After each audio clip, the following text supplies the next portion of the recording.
Yo, what's up, guys? Welcome to the Power Up Podcast. Power Up Super Sunday, or as I like the acronym, PUSS. We got pups and pusses and all that stuff. But how you guys doing? You guys doing well? Doing good?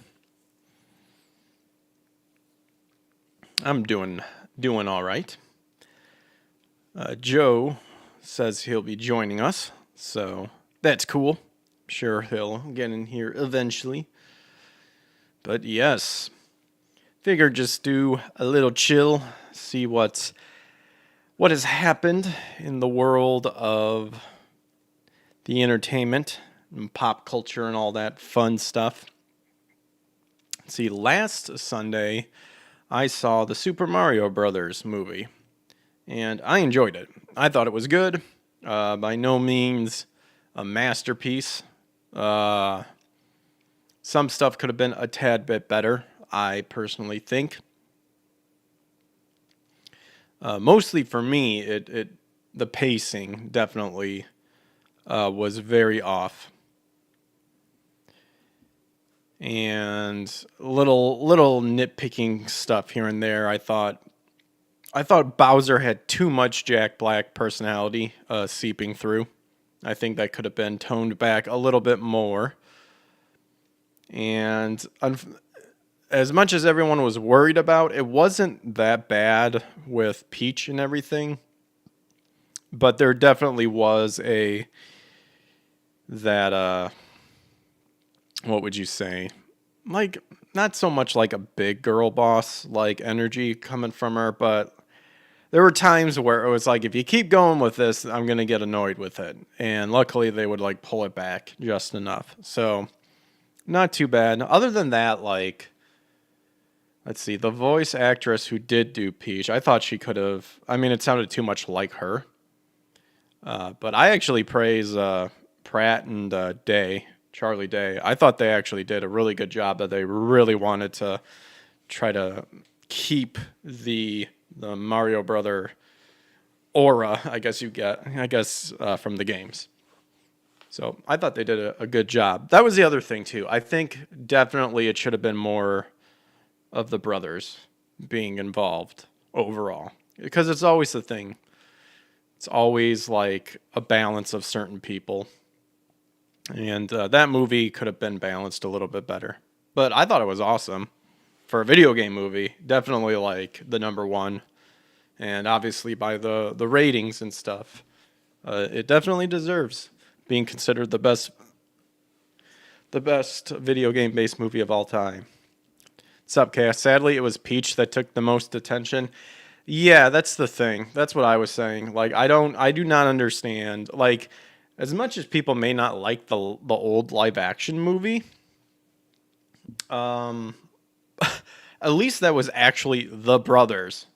And if anything, that one was more focused on Luigi.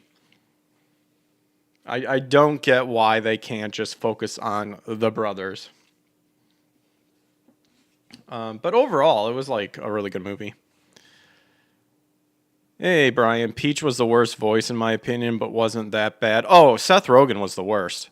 Seth Rogen had no business being Donkey Kong whatsoever. I hated, like, that was not Donkey Kong. I don't know what that was, but it was not Donkey Kong. I did not like Rogen's portrayal of Donkey Kong at all.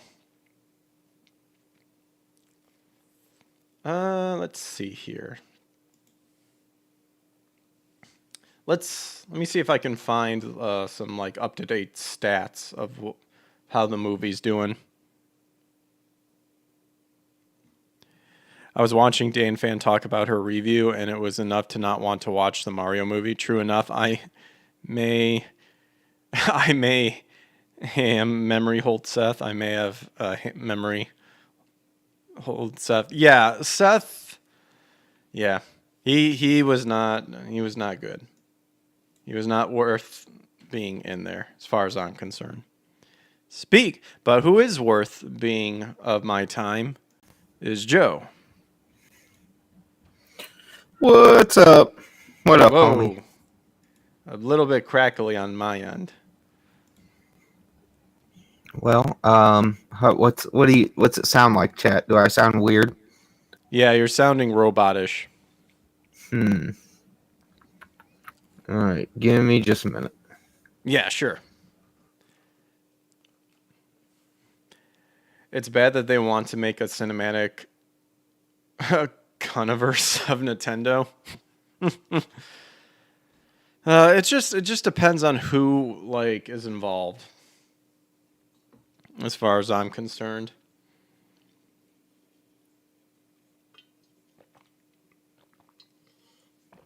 I Are think we certain. are we any better now, or is it still Not weird? really.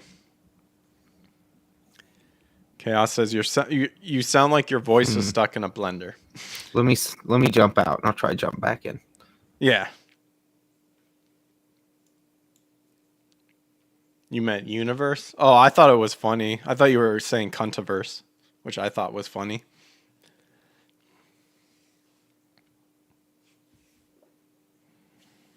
Maybe it might be better if I put my headphones on. I need to get one of those like ear formation ones.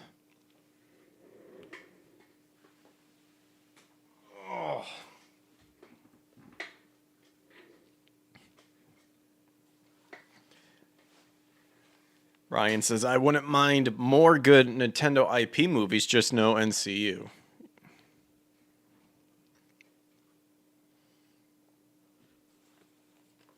Yeah. I wouldn't mind more Nintendo movies. Just again, it's just whoever has the IP. I mean, you didn't have to worry super much about the Mario Brothers movie because Nintendo wouldn't have allowed that to be bad. I'm pretty confident about that one. They learned their lesson, I think, from the live action. Like Zelda and Metroid and don't like the idea of those games getting movies. Yeah, it's a tough nut to crack, especially if you're wanting a live action. But yeah, those games turned into movies probably should just be animated. They still let Peach be a bitch. Well, who knows? Maybe they wanted something else and America branch said, "Oh, we got to show equality." I don't know. No clue. But I was looking up. I was trying to find. Let me see here. I was trying to find if I could see what the like current current update is. Super Mario Bros. Movie news. Hello. Hey, can you hear me? Is it any Yeah, better? yeah, that sounds good. All right, cool. It's a lot better than what. Were you using your mic? Like Yeah, your. yep. Using the microphone. I thought about switching to my cell phone if it didn't get any better. So, Well, now it's crackling again.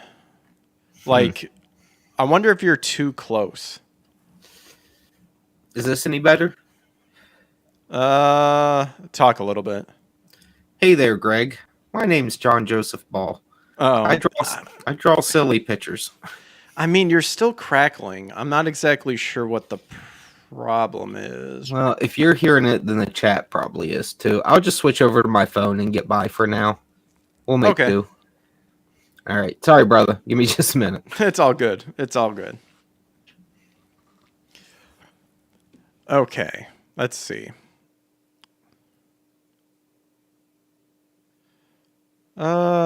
Let's see.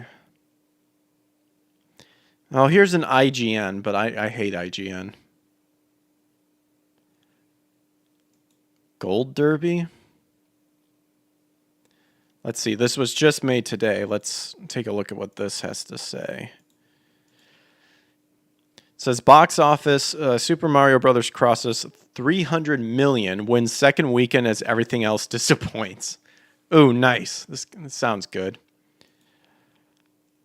It's a disappointing week at the box office for all, but one mega blockbuster hit, Universal and Nintendo's The Super Mario Bros. Movie, which didn't crash and burn after its record-setting 200 million opening week as expected. Instead, it becomes the first movie of 2023 to make more than 300 million, and it crossed the milestone in less than 2 weeks. Nice. The video game adaptation features the voices of Chris Pratt, Charlie Day, Anya Taylor-Joy, Seth Rogen, and more. Made 22.6 million in its second Friday, down 62% from Good Friday, but as with most family films, business picked up on Saturday for Universal to report a second weekend of 87 million estimated. That's the highest second weekend for any animated film, including those from Illumination Entertainment, surpassing the 85 million second weekend of Disney's Frozen 2. Wait, you're comparing it to Disney's Frozen 2? Everyone knows that Frozen 2, I haven't even seen Frozen 2 yet, and I don't really want to. It has grossed 347.8 million domestically. Then overseas, Super Mario Bros. Took in another 94 million in 71 territories, allowing it to cross the 675 million mark worldwide again in just 2 weeks. Nice. Mexico is the biggest overseas bank with 52 million gross so far, followed by the UK with 43.8 million. Damn. Earlier in the week, it looked like the second place could go a number of different ways, but after marking 3.5 million on Friday, including 850K in Thursday's preview, the Russell Crowe starring horror film The Pope's Exorcist. The Pope's Exorcist? I think that's like the first time I've heard of that. Took second place. Okay. Popping off a lot of P's. Not Paul. Hall. I'm calling it. It gets big when NCU gets to its tail end. It gets bad.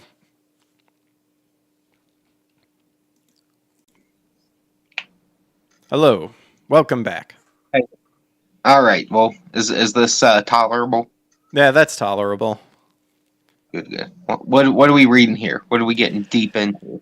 I was looking at the most up-to-date stats of the Super Mario Brothers movie. Have you seen it yet? No, actually, we were going to go see it today, but we had a change of plans, so I have not watched it yet. Oh, okay. Well, it's kicking ass, and we won't... I kind of gave my thoughts about it like before you hopped on, so I don't really want to spoil anything, even though I didn't really, but... I mean, I'm not surprised it did well. It's at least looks-wise and from the outside looking in, from someone that hasn't seen it, it looks very Mario and very Nintendo and authentic and to what we would expect. And I'm excited. It's like everyone just says it's a fun, good times movie, and I'm like, that's all I wanted. It is. It is. There's some parts into it where I know for me, I'm just like, but that's very nitpicky. Like my stuff, I think is more nitpicky than anything. Chaos says, doesn't sound like Joe's French kissing his mic, so that's good. But the joke's on you. I'm slobbering all over it right now. This is some pretty hot microphone action. I should get an OnlyFans.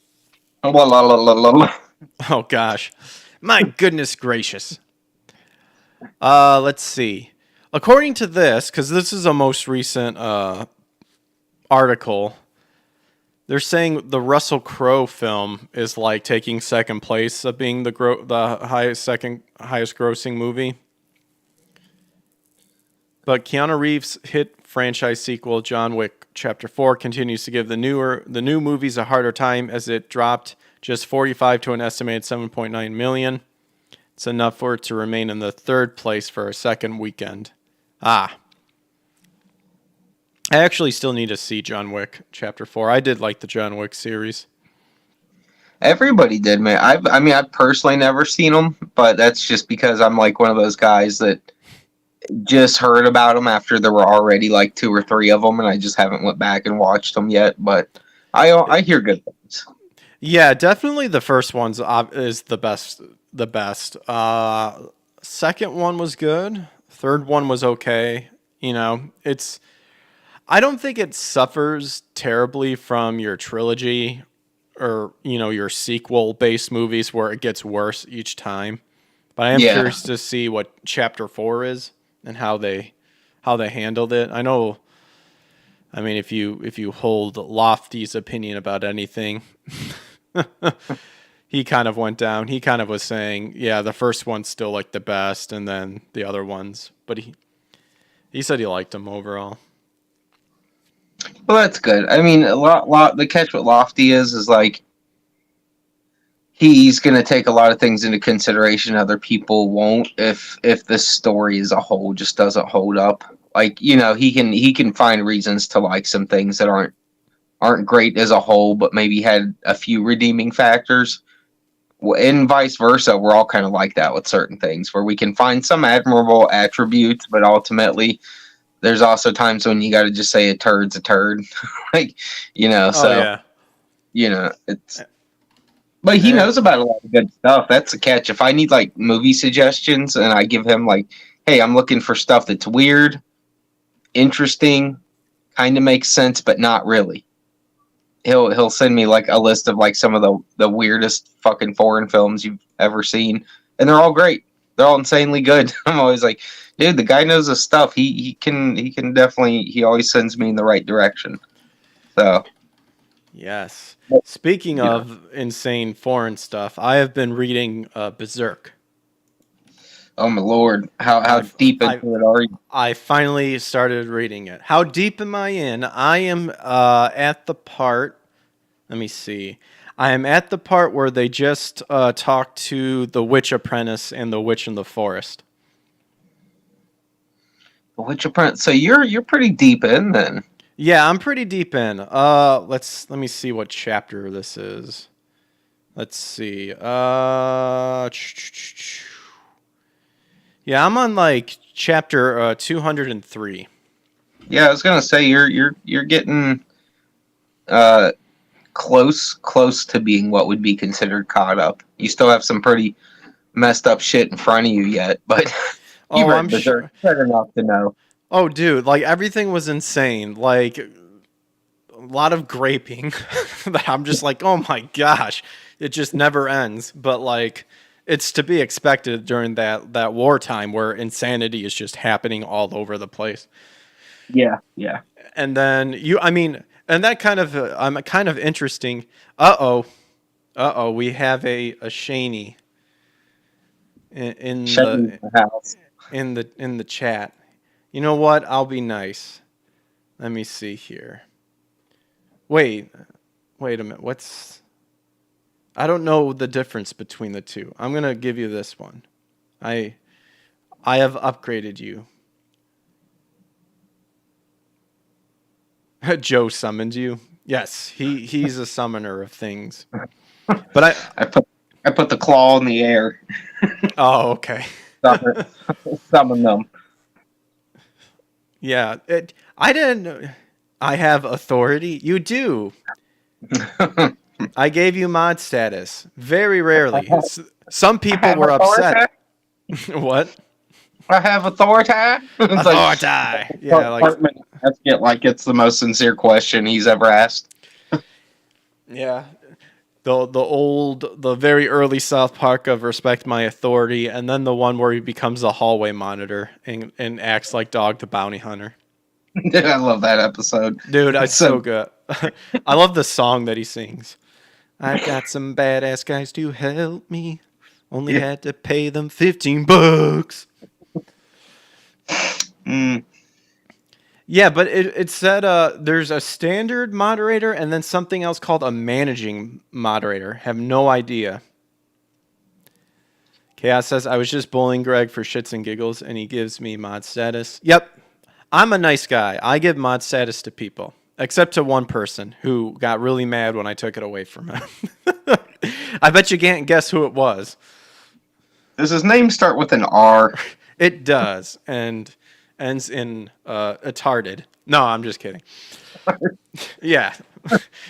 Chaos, you have won the prize of me saying you're correct. It is spelled backwards door or dar. Dar. Dar. He's got a Dungeons and Dragons name. You just gotta know how to say it right. Be careful, when Cody made me a mod, his house got flooded with duck. Really, there's no reason to even like. It's not like the chat's exploding to where mods are needed. But I'm just like that. Whatever. Ooh, we got It's Edwin. Hail, peeps. What's up, dude? hey, what's up, Ace? What up? Maybe we'll send out some links and get more people in here. I about forgot. Yeah, I'm gonna go drop it real quick. If for some reason it interrupts me and kicks me out, I'll be back. But you should still be able to hear me. It's okay. You're good. But I actually meant to ask you, I guess, when you come back, if you can still hear me. I did catch a little bit of you on Illegal Mindset. How was that? When you can Oh, respond. it was yeah, it was good. We had a nice discussion about all varying topics, and Mm. got to. I haven't talked to Andrew in a little while, so it was fun just to get in a chat with him for a little bit. Some of his viewers got a little upset because I was like, animals Welcome are just back to fucking Gold animals. Derby. I'm Christopher Rosen. What the fuck is that? Shut up. Oh my God. Not you. Some spam. Hey, it's me, Christopher Darby. I'm going to spam you. You're like, hey, not on my watch, guy. It's called The an fuck? ad. It is called an ad. You said animals can just piss off? Yeah, I just, at some point we got into stuff about like kids, and I was making my typical reference about like eventually, animals are just animals again. Oh. They're not as special as they used to be now, and some of his chat got all butthurt about that. Like, well, I love my dog just as much as a child. I'm like, you don't. You think you do, but you don't. Because once you have a child, you'll realize that you didn't, and you'll accept it. You'll either say it or you won't say it. We all love our animals, but it's something people always say, and even I probably said at one point in my life when I was younger, that comes around to bite you in the butt later. It's like, well, no, they're not the same. I'll kick a puppy in the face before I'll, let harm to come to my kids. I really don't care about the dog. Oh, well, I mean, yeah, if we're comparing it to that, then yeah, absolutely. But like I'm one to where the good Lord has made certain animals to be, the household companion. Doggos. They're very much like little parts of the family. And I totally understand that. And I have a couple of sweet little puppy dogs myself, but No, but if you're I've got real people to worry about. Yeah, that's my other thing too. When people it's like, okay, like a dog or a cat and a gerbil or something like that. Like they're made for a purpose to be there, to be like part of the family, even though it's not like your own flesh and blood per se. That's one thing. But when you start like saying that like a fucking hippopotamus or something like is on equal level of a human, like in terms of rights and stuff, that's where I'm like, no, sorry. The good Lord has deigned that we rule above the animals. Sorry about that. I'm not swerving out of the way if I'm going to be hitting a squirrel in the middle of the road. Well, people can like replace a pet and be healed of their emotional wounds in like 2 weeks. It's just not the same. But yeah, God bless the animal people. We need them. I don't want animals being brutalized or in bad conditions. But it's just wild to me, like how quickly they come out of the woodwork like complete fucking lunatics. And you're like, yeah, I'm talking real life now, not what you guys are thinking here. It's just understand what I'm saying, because I understand you. Now attempt to understand me. No, yeah. It's like deer hunting. It's like, well, you're killing all those precious deer. It's like you do realize that they carry like some pretty gnarly diseases, and if they overpopulate, that's not good. Like you do realize that, right? So it's actually beneficial to like murk them when deer hunting season's around, like that sort of stuff. Sure. I mean, we've had deer get so out of control in Ohio multiple times since 2012. It's ramped up like bad to where we have to like encourage, like give out extra tags for little to no cost encourage other hunters to come in and start paying. Like the state will start paying for pelts, just so Ooh, you'll go out nice. and kill some deer if you come into town. And they've done that a few times. Just they're basically pleading for hunters to come in and just start blowing deer away. But and I Nice. like deer too. They're majestic and pretty. I see them all the time near my house, but I also see them on the side of the road as a carcass, and I'm like, whatever. Yeah. Well, yeah, that's the thing. It's I don't weep over it, wondering how this poor thing suffered until the end. I'm like, I have to go get some, gummy bears or something. I don't have time for this. Shaney says, my two dogs tried attacking each other 3 minutes before Joe messaged me. Oh, yeah. Joe does that to animals. They just get into a wild frenzy and just start wanting to go at it. It really helped me forget the pain that is puppy claws in the legs. Oh, puppy claws? Oh, man. I remember back in Illinois when we got our dog, and then our neighbor got a little puppy dachshund, adorable and stuff like that. But like he scratched me like right in one of my nostrils, and it was like the most painful thing I've ever had. Oh man, I know about puppy claws. They hurt. Then he lacerated my sack, and that really pissed me off. I was like, and, how dare you? and then my nutsack got dragged along a cheese grater, and I was not happy. But Do them yes. little dogs get to scratching and kicking, and they get all excited. They don't Oh yeah. realize what they do. Little retards. All right, we'll bring this up. My dogs are both wonderful. My younger dog is only 10 months old, though, and she's trying to assert dominance more frequently on my older dog, who is a complete puss. Yes. Speaking of puss, I'm happy that I made an acronym for Sunday shows called the Power Up Super Sunday, also known as PUSS. So we've got pups and pusses that can join us if they want. All inspired by Rod. Yes, indeed. God bless Rod. That's what I like calling like kitties like pusses. Like, hello, puss. What are you doing there? Hey, speaking of which, I like the what up, terminology Ace? of crushing Hey, what's some going on, puss. guys? What's What's up, up? Ace? Just I here said I love the sweating. terminology of crushing some puss because that's always made me laugh from the first time I heard it. Like anytime a dude's like some broham, like dude, I was crushing this puss this weekend. I'm like, oh my god, you make it sound disgusting, but it's funny. So I'll live. I'll let it fly. Yeah, that's why I think it's funny. Indeed. Well, I heard you had some good news, Joe, and we have it pulled up here. We've got Ye Old Death. Well, bam. I hear cracked. Yes, it did. That 84K mark. Nice. Oh, that's awesome. Oh, yeah. Good job, buddy. Yep.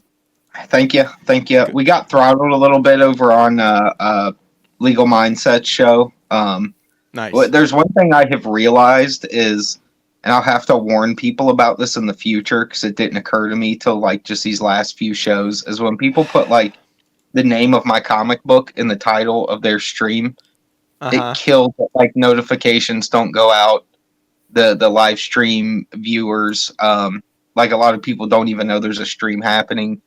And if they just put Joe Ball, it's like a non-issue. No problem at all. Normal numbers.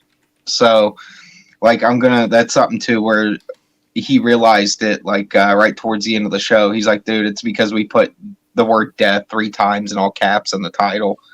So, lesson learned. But, yeah, I'll be more weary of that in the future with other shows. Like, hey, man, just put Joe Ball. There's no need to write the death word everywhere all the time because I can't even super chat people anymore.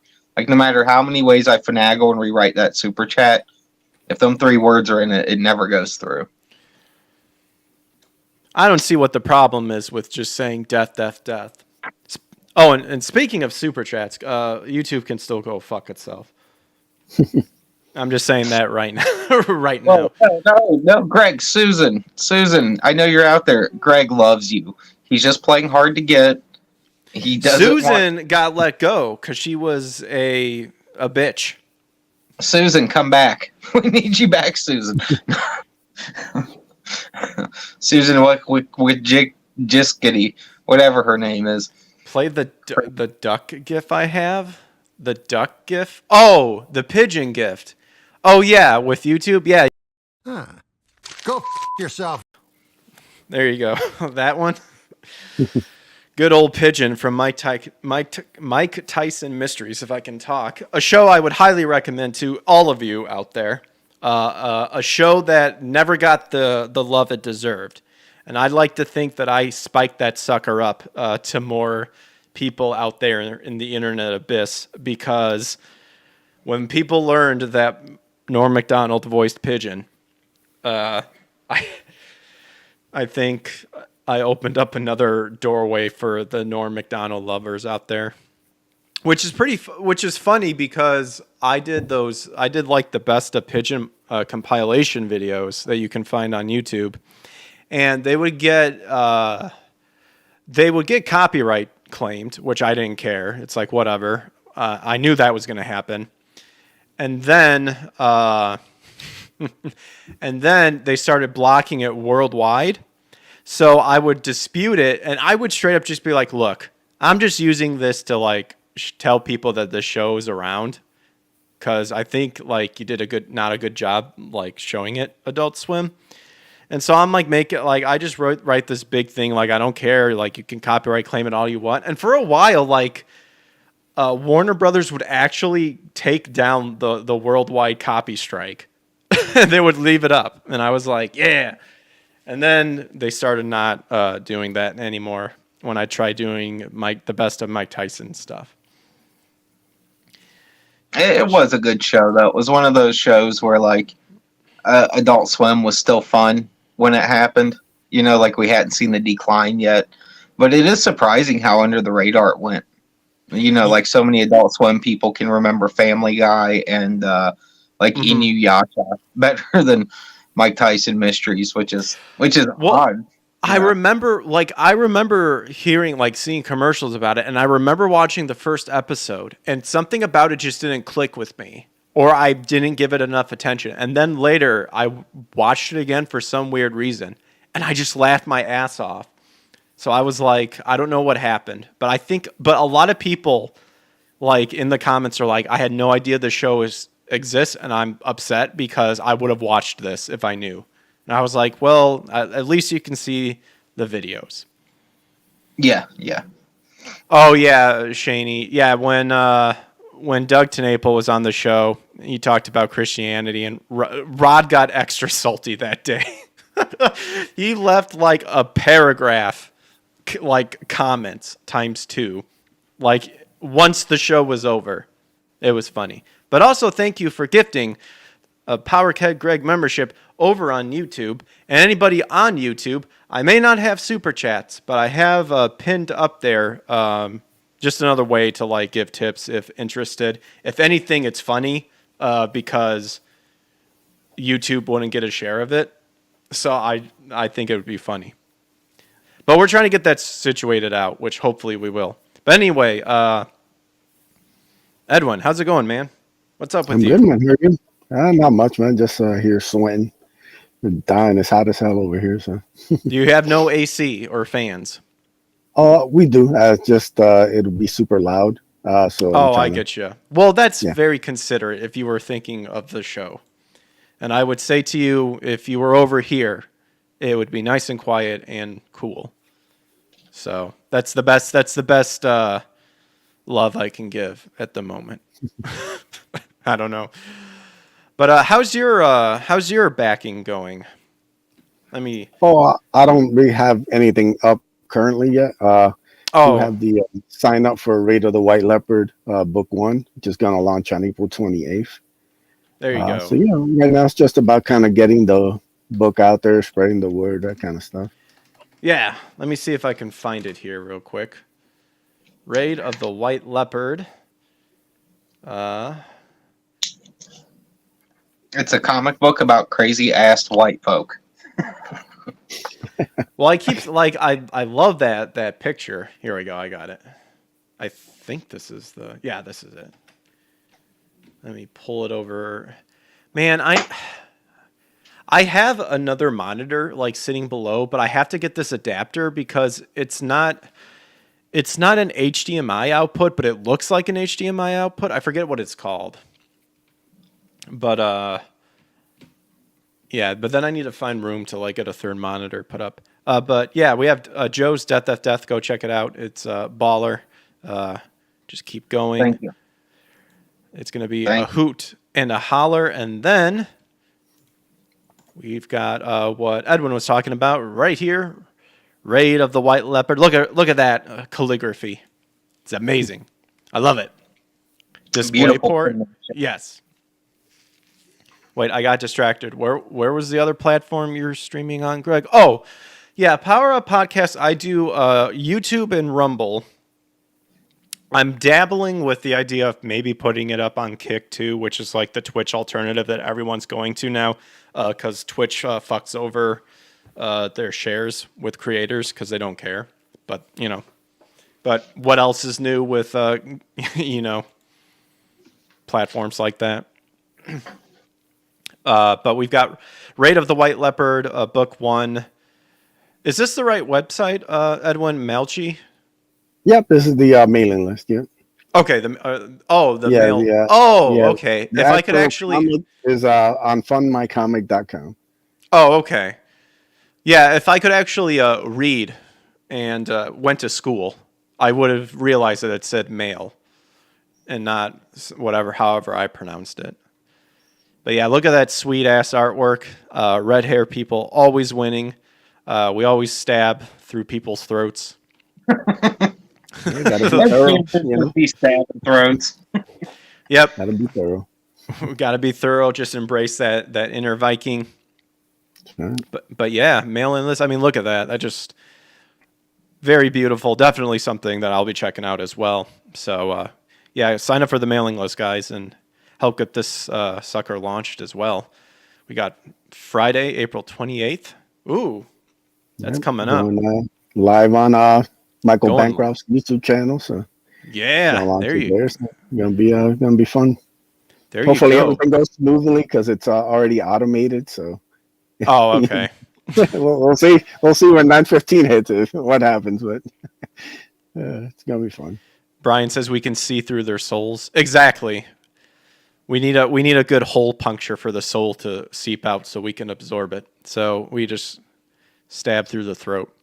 But yeah, book launches Friday, April 28th at 9:15 p.m. Eastern, exclusively on funmycomic.com. So check it out. It's going to be dope. And yeah, I was talking earlier, Edwin, about the Super Mario Brothers movie. Joe hasn't seen it yet. Have you? No, I don't really go to the theater much these days. I get you. Yeah, I saw it. I thought it was good. Video game movie wise, I think it's definitely like the best video game movie there is to date.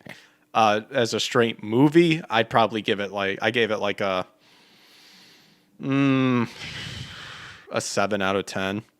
I'm in between a 6 and a 7. It's by no means a masterpiece. You think it's better than Sonic? Sonic I have not seen, so unfortunately I cannot make that comparison. But I mean I liked the Detective Pikachu when that came out. I thought that one was entertaining, but I definitely think Mario Brothers is better than Detective Pikachu. Me and my kids got I'd say 5 or 10 minutes into Sonic before everyone started walking away from the TV. So I just turned it off and never turned it back on again. So I don't really know if it was good or bad. I just know you couldn't keep a 5-year-old's attention very long, and I was like, well, this can't be good. So yeah, no. Yeah, I mean, I always hear Jim Carrey's actually surprisingly good in it, but I thought the main human guy is forgettable. I don't know what his story is, but in fact, I think I heard his story was more prominent than Sonic, which doesn't make sense because it's Sonic the Hedgehog. So why would you focus on the humans. But what do I know? I'm just like with Godzilla. yeah, exactly. It's like, what do I know? Stupid humans. Kill them all. Let the monsters settle it. Let the just let the humans just fuck them. Well, subverting expectations isn't clever when it always sucks. You know, I mean, it's like, if you guys are going to do that, that's fine, but you have to do it really well because you know I don't want to see it. So you better fucking make it work. So otherwise, I'm going to tap out 10 minutes into your movie. And so is my child. So is my other child. And then when people say, hey, what'd you think of Sonic? I'm going to say, I don't know. We couldn't even get 10 minutes. That's your legacy. Subverting of expectations, people.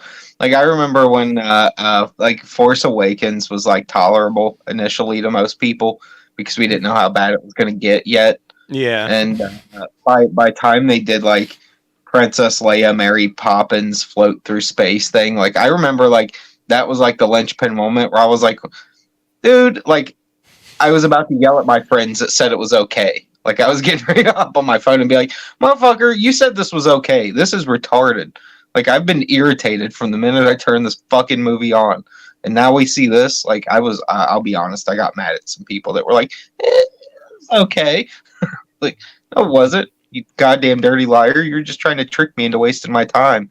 I thought it was retarded, personally. I was like, to me, that just made no sense. So now you can just lasso yourself with the Force? Like... It's just it just looks stupid. Everything about it was just dumb, and you could tell even before it got to that point in the movie, like this is just gonna keep getting stupider by the minute. Like there's no redeeming qualities are coming. Nothing cool's on the horizon. This is just a downward spiral of a film. Amazing. Yeah, I have yet to even seen what is it? Rise of Skywalker. I was told about it, so I'm like, I'm not seeing it. I'm not. Yeah. I will yo ho it before I even give any money to it. Same with the Ghostbusters 2006, aka Fat Busters. I will not. I have still yet to see that version, and will probably never will, unless I want it to lose money. What's up, Loki? Dude, I've got it on DVD somewhere. You had the Fat Busters? Yeah, but we had me and my wife had watched it when it first came out, and like she has no like childhood emotional attachment to Ghostbusters, so for her it was just like it was like a Saturday Night Live sketch that was way too long for all intents and purposes. Oh my gosh. I had a friend who saw it and she never saw Ghostbusters. She's like, I thought the 2016 one was good. I was like, no, you don't understand. You know nothing. You fool. They don't understand. Well, it's kind of like Death Note movie. If you've never read Death Note and you've never watched the show and you have zero context for what's right or wrong, you can turn on the Netflix movie and feel like it was an okay kind of just throwaway movie. It's like, it was all right, but if you have context, yeah, you're going to hate it, like with every fiber of your soul. Yeah, the only good thing about that movie was Willem Dafoe, which I think actually was a good casting choice. Yeah. For Ryuk, but other than that, it was like everything sucks about that. I mean, it's Netflix, so what'd you expect? That was something we could talk about. I don't have like an article to kind of go off of it, but you guys hear on how like the test audience for One Piece says it's absolutely garbage and it's probably not going to do well. Yeah, it sounds bad, dude. Like they said the test audience hated it. Oh my gosh. Like, why would you even pick out of all the animes you could pick? Why would you pick One Piece? That's over like 500 episodes. Why wouldn't you pick an anime that's like, a 12 episode anime or heaven forbid like a 27 episode one? Why would you pick One Piece? They were like, well, everything looked great with Cowboy Bebop. It's like, no, it didn't. You guys, stop. That's terrible. It looked terrible. And it actually looked okay from first images. People were like, hey, this might be cool. It might not be cool. And then the more we learned about it, the more we realized it probably wasn't going to be cool.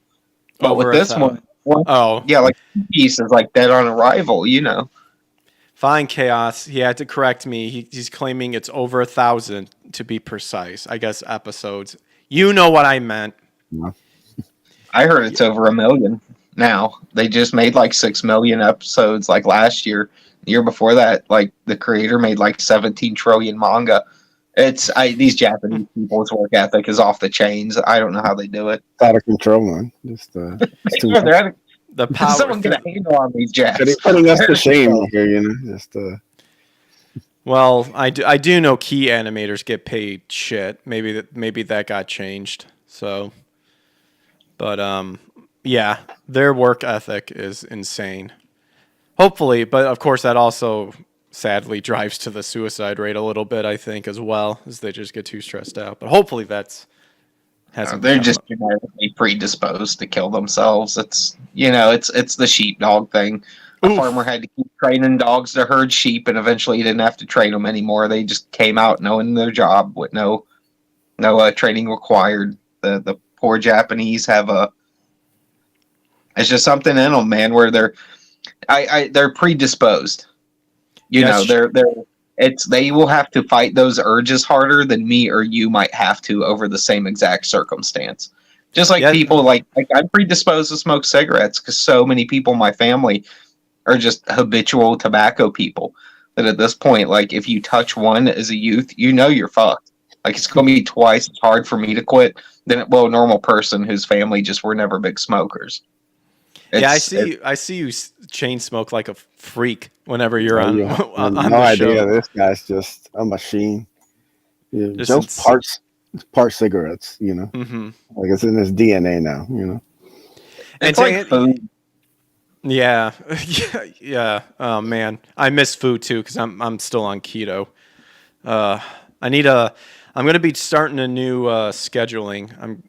As much as I'd like to sleep in, I'm gonna try to start going to the gym in the morning to get that pump on, and then hopefully kind of make it more smooth throughout the day and stuff and fit more stuff in. But to answer Shaney's question way back in the day, people live without using at least a minimum of 3 monitors. Yeah, Shaney, I'm one of them. You know, some of us aren't just Scrooge McDuck and can just dive into a pile of gold coins and swim around. Shaney loves swimming in gold coins. Yep. Even though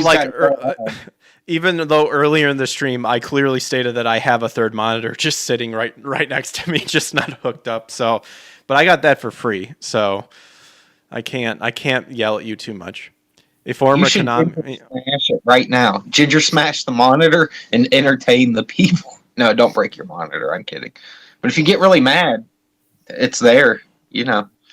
Nah, I just swear. I used to or the occasional bang the desk chair armrest every now and then.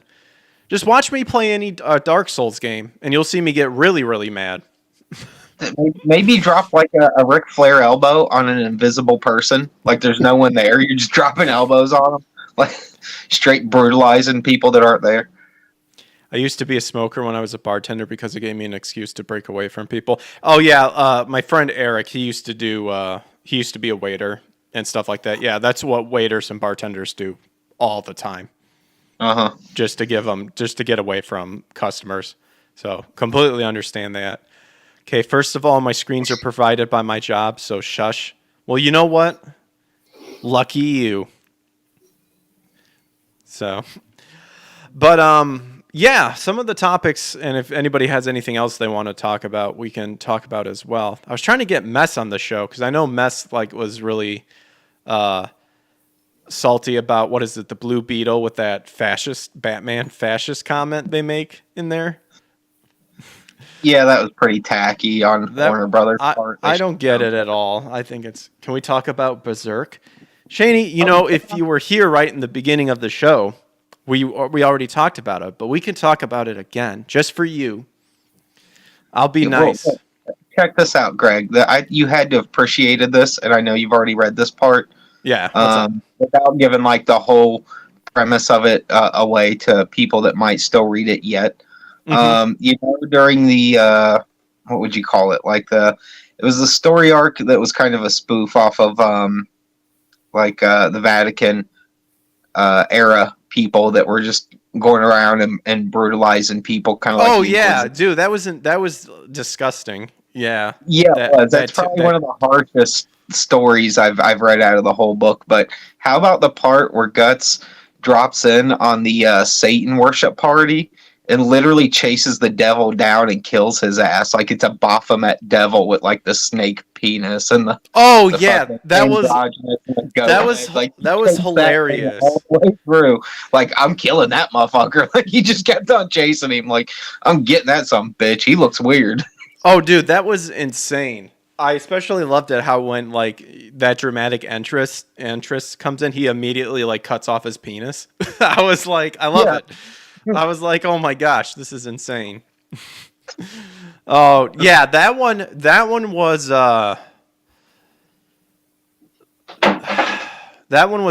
definitely a hard hitting chapter of that one. That one it definitely shows the evil of how people can twist and warp religion to use it as an excuse to just torture people. I just thought too, like Greg's got to be amused at the fact that Guts chases down Satan in the story and kills him. Oh, it was fantastic. It was absolutely fantastic. Like I caught it right away, but I was just like, oh no. I'm like, here's the thing. Was that an actual demon or was that a guy wearing a mask?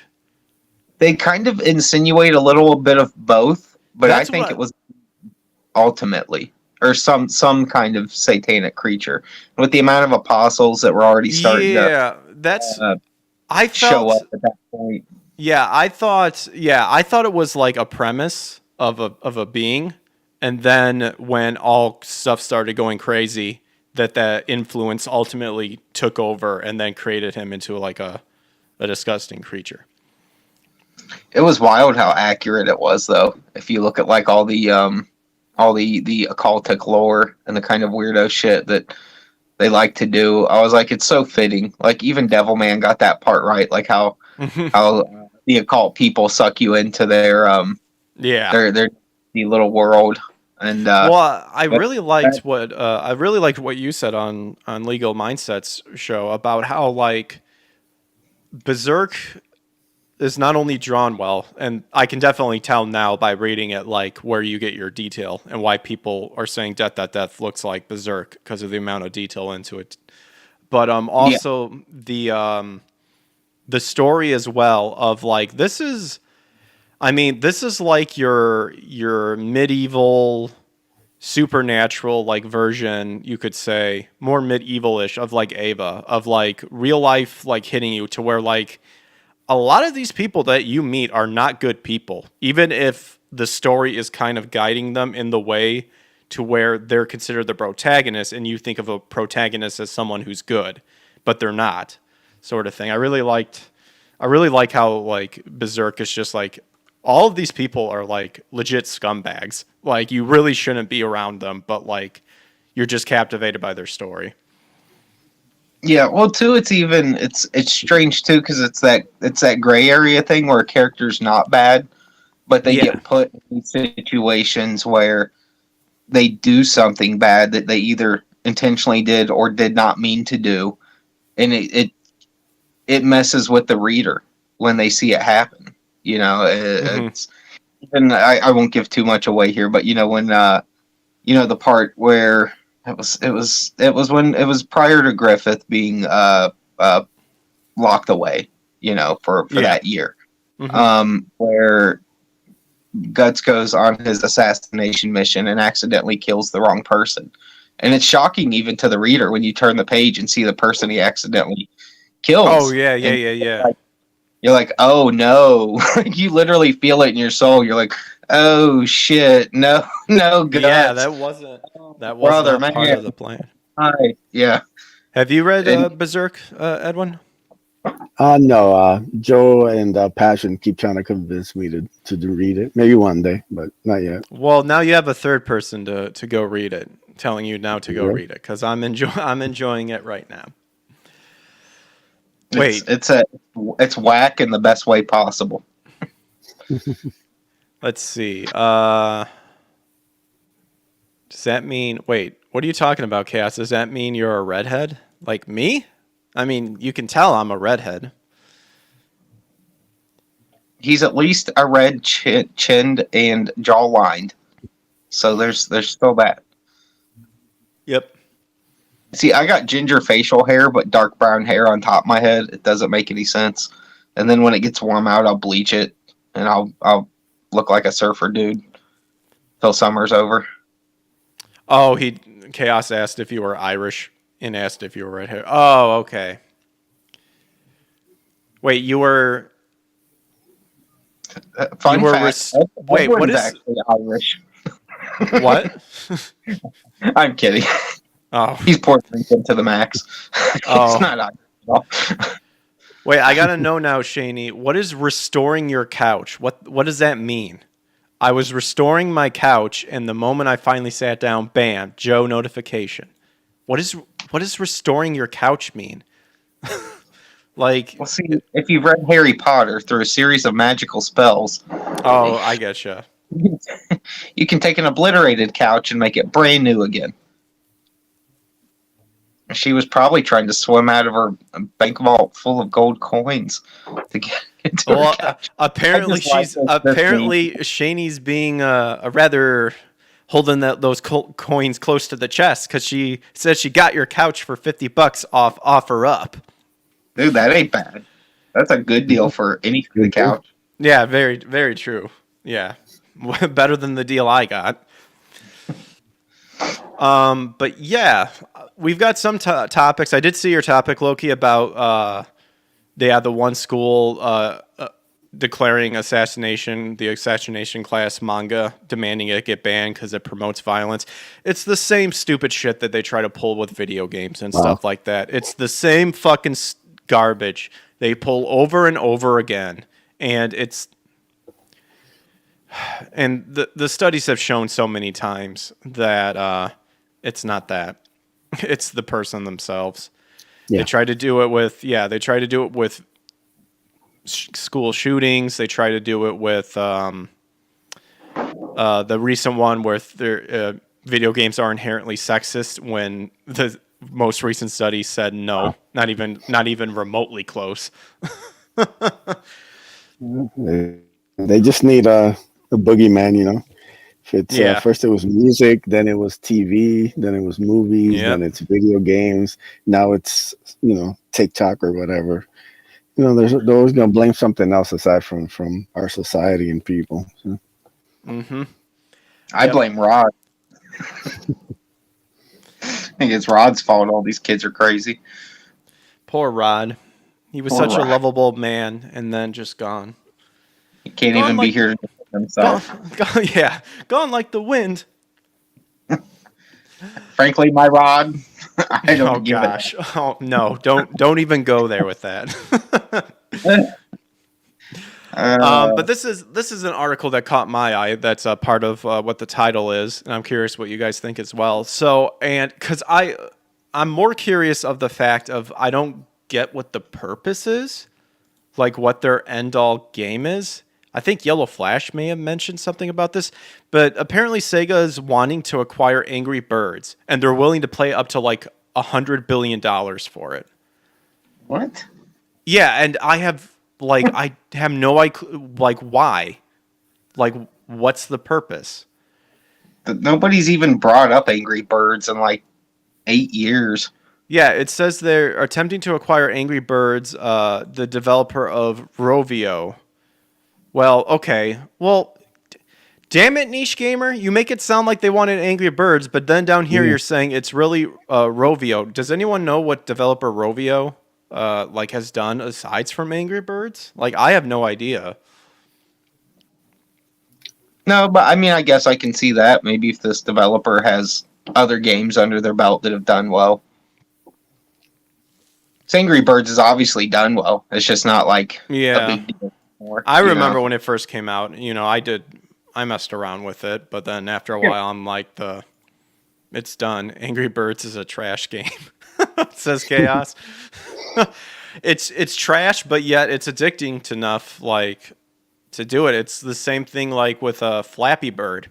Flappy Bird, like, by all intents and purposes, is such a simple game. It's simple, but yet the guy like made shit tons of money from it. But then he got into like some copyright problems too, because a lot of it was like Mario type sprites and stuff. But I do remember at one point he like he got rid of it because he felt bad that people were like getting addicted to it. And I would have been like, so what? Like, that's not my responsibility. Like, what do you want me to do? Greg would have been like, consume, people, keep consuming. Just keep it up. Absolutely. If you take my gamer meth now. Here's some gamer meth. Need some meth, gamer? Got some Flappy Bird for you, pussy. It says the new deal was reportedly for a whopping $1 billion. The deal, assumingly it doesn't fall through, is expected to close sometime early next week. Okay, so this article came out yesterday. So sometime, like pretty much, end of Friday maybe or something. Well, it said early next week, so maybe Wednesday or something. Maybe even Monday. Previously, Rovio has been looking for potential buyers and had one in line with Playtika before that fell through back in March. A few hours later, though, Sega issued a statement saying no formal decision has been made regarding a deal. Sega continues to consider how to best enhance its corporate value. I still don't get why you want this developer. Angry Birds IP, obviously. What was that? No, I'm saying the next couple sentences they say so. Oh, they do? Recently, the company has been looking to expand upon creating more film and television series with their other legacy IPs, and Angry Birds is already known for a couple of feature films. Oh, Sega. Oh, Sega. Yeah. Sega, come on, buddy. Angry Birds, the movie, did not do...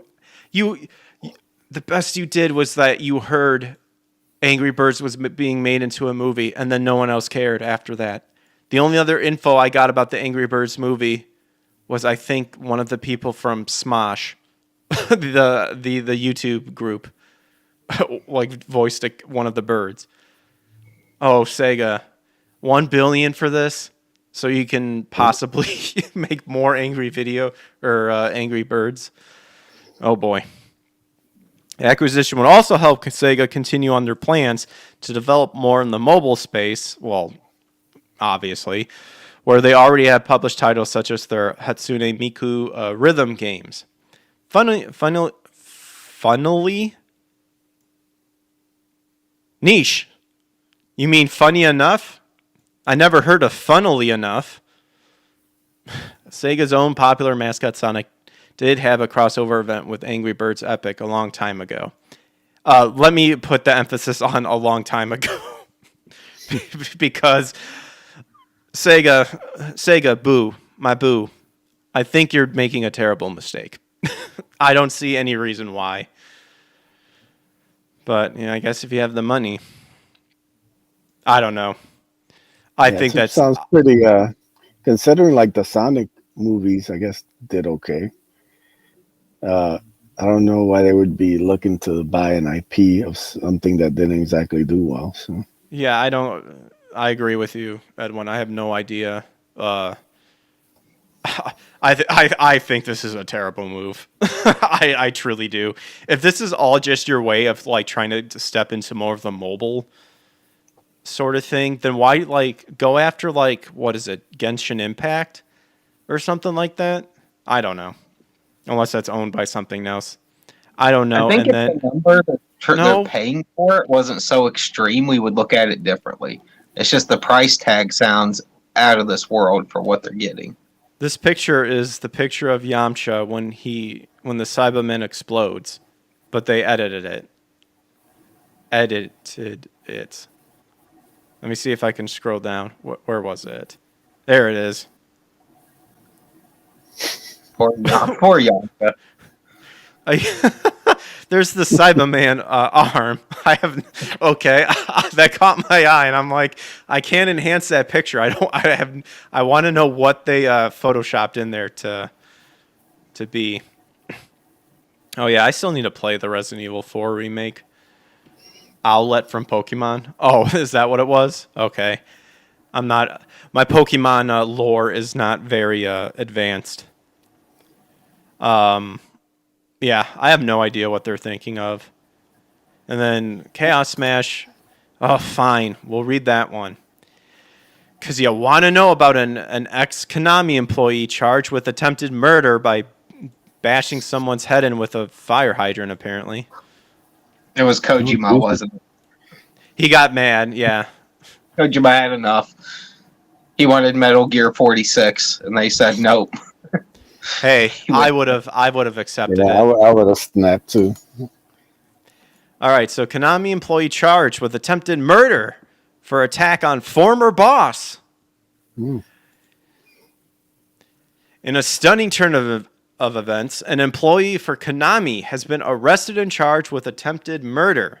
The former employee was arrested after he had hit his former boss in the head with a fire extinguisher. Ouch! Oof. And it sounds like he lived, but dang. Those things are heavy. Yeah. According to this... Oh my God. According to the suspect, he claimed his former boss engaged in power harassment over him, though no examples were given of such misconduct. Oh, so I'm going to smash you over the head with this fire hydrant here. The power harassment just sounds Japanese on paper. You know what I mean? Like what? So what did he do? Power harassment. Shaney says rookie numbers for only attempted. I know, right? Yeah. According to, we're going to have, we got to ban all fire extinguishers now. Because you could just go on a murder spree with that. According to the suspect, he claimed... Oh, I already read that. The police report notes that suspect hit his former boss in the head with a fire extinguisher. Okay. Niche Gamer, can you repeat that one more time? I don't think I got the idea that he hit his boss with a fire extinguisher. He was promptly stopped. Dude, did the boss stop him? That would have been amazing. He just took that hit in the head like a champ and just... one punches this guy right in the face and just knocks him out. Called the police. He was promptly stopped and apprehended by co-workers. Aw, dang it. Before being handed over to the police. The victim suffered a head injury, which will take at least 7 days to recover from. Wow. I'm going to side with the boss on this one. I mean, clearly his employees care enough to stop an attack on him. So, No, that's good at least. If they didn't, they'd just be like, "Oh, well, there's nothing we can do," So no, that is good. Props to the co-workers. Suspect. If it was Shibata, the boss would have died from a headbutt, and every worker that tried to stop him would have also died from a headbutt. From that same headbutt, died from the giving out all the headbutts that day. It would have been like that meme with the guy they kick out the window. Like that. Employees just blow out of the windows thanks to Shibata's headbutt. So that's what.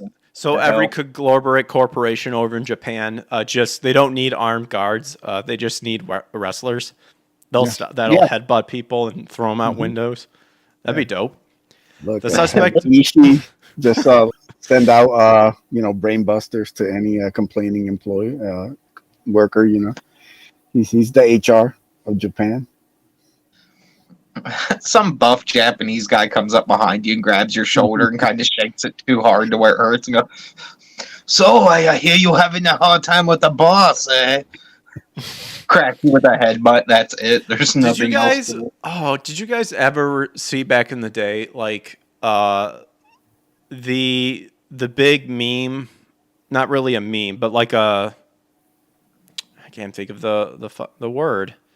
The overnight sensation, but it's like I think it was in Japan where a huge car pileup happened, and I think like a bunch of people ran into this one guy, but they were mad at the guy for some reason, so they all came to attack him. And the guy was like actually a karate guy, and like just taking out all these like road rage people, just like whapping them and just knocking them out with like one hit and stuff like that. It was pretty funny. It was probably Sakuraba, because he literally is a warrior, and the whole country of Japan could get in a fight with him, and he would kick every one of their asses into oblivion. The guy's a fucking monster, even as an old man. He's still a fucking beast.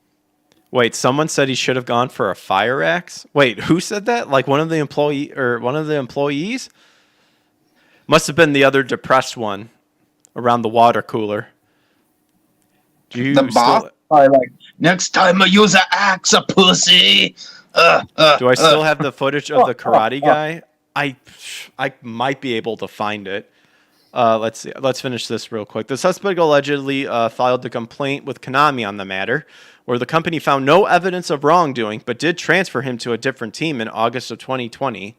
Why would he attack years after the complaint was held is unknown. Yeah, man, holds a grudge. I understand that.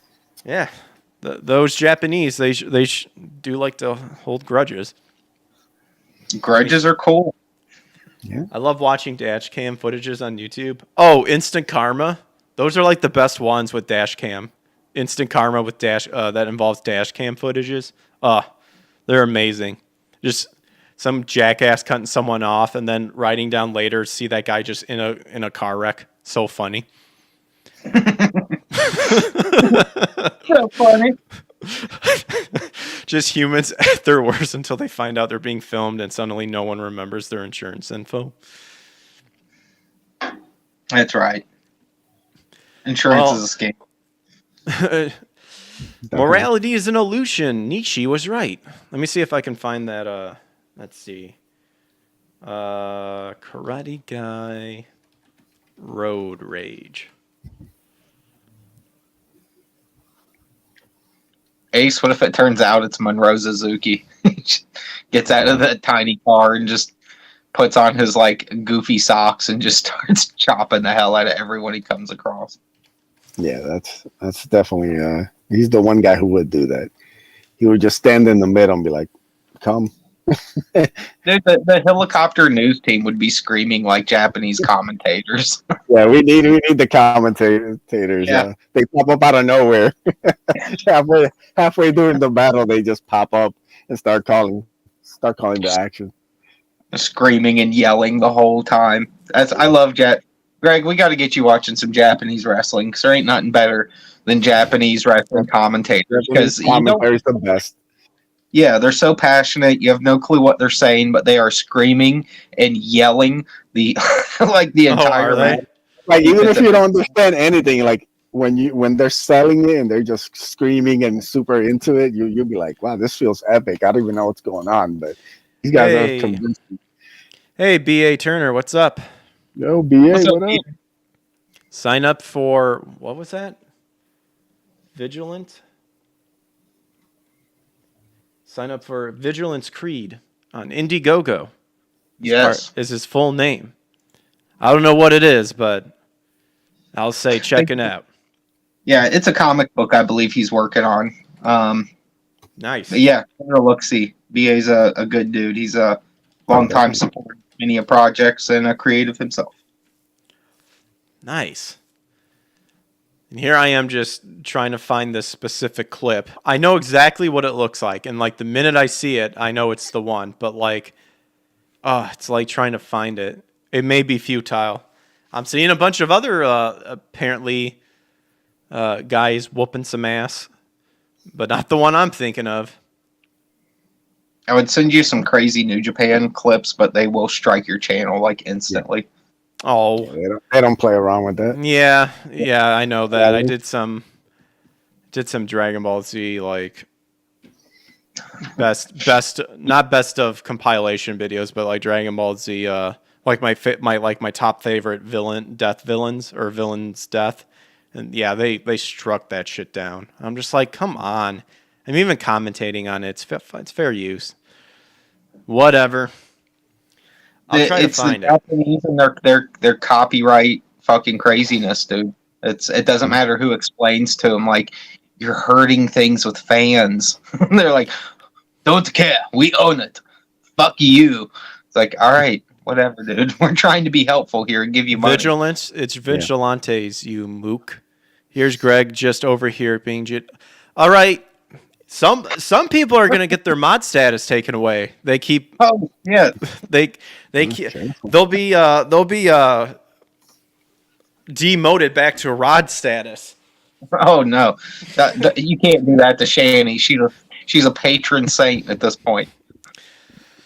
I love how Joe just threw everybody else on the bus. Yeah. Oh my goodness. It just, you can't hit Shani. Sorry, rest of the chat. You guys are fucked. I can't help you.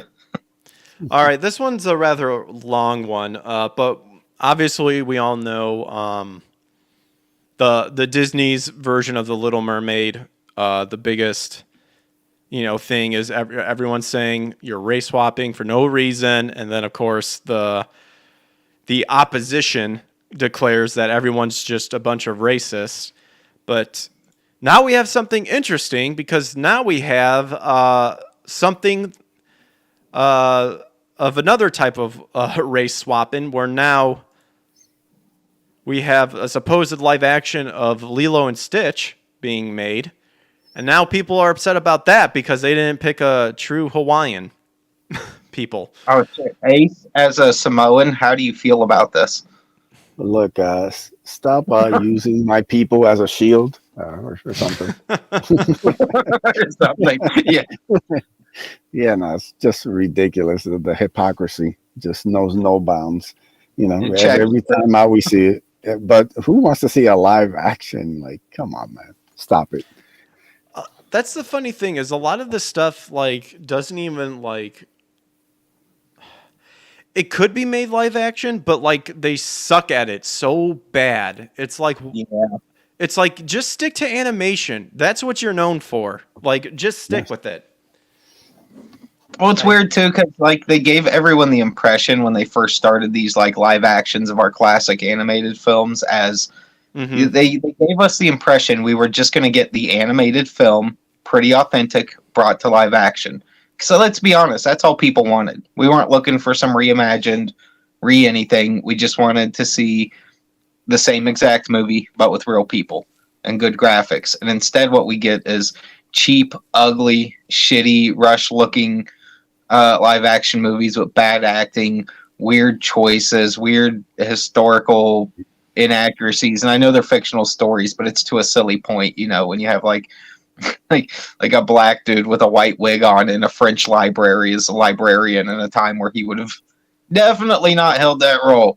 Let's just say, it gets pretty silly and pretty goofy. And even Gaston was they cast a small guy as Gaston and Beauty and the Beast. I was like, you should have got the most juiced up, roided out looking motherfucker to play Gaston. He's, it was just irritating. It wasn't even about skin color. It was bad choices people. They were too busy wanting to make him butt buddies with the one guy. Oh yeah, dude. Even I'll tell you what's weird is my kids don't like any of these live actions. My wife doesn't like any of them, even though they all love the classic Disney movies. But for some reason, those kids will sit through the Aladdin live action and love it, and I cannot wrap my brain around it. I have yet to even see the live action. And I followed through with my threat, Chaos. You are currently just an average Joe. Oh, outrageous. I know. The power has gotten too... Tried to save you, Chaos, but... Too strong for me. Just wouldn't hear of it, so... Let's see. I know I saw some more insults back upwards a little bit. Yeah, Shani calling me a mook, and then Greg the bald mook. Well, that is getting close. We're losing hair. We're not bald yet. We're just losing it. We're just losing it. Hogan had a whole career just holding on to his hair.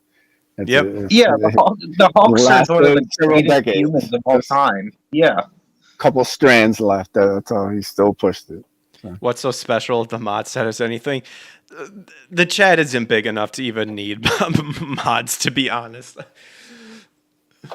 Shani said, I didn't even do anything as a mod yet. Start reading in your head before saying it out loud, you mook. But so you want my dyslexia to be in my head and then for it to come out being reversed as well. Terrible We idea. want it to be extra bad. Yeah. Terrible idea. I hate how they didn't cast a real mermaid for Ariel. Me too. And I didn't. That would have been cool. That would have been cool, but I didn't want the mermaids where it's the human form up top and the fish on the bottom. I want the reverse form. A reverse mermaid? Yeah, where it's human legs and like a fish body upward. How about that for a live action version of the Little Mermaid? That'd be fun. The Little Mermaid from director M. Night Shyamalan. God. Dyslexia has nothing to do with thinking before you speak. LOL. Don't get this twisted.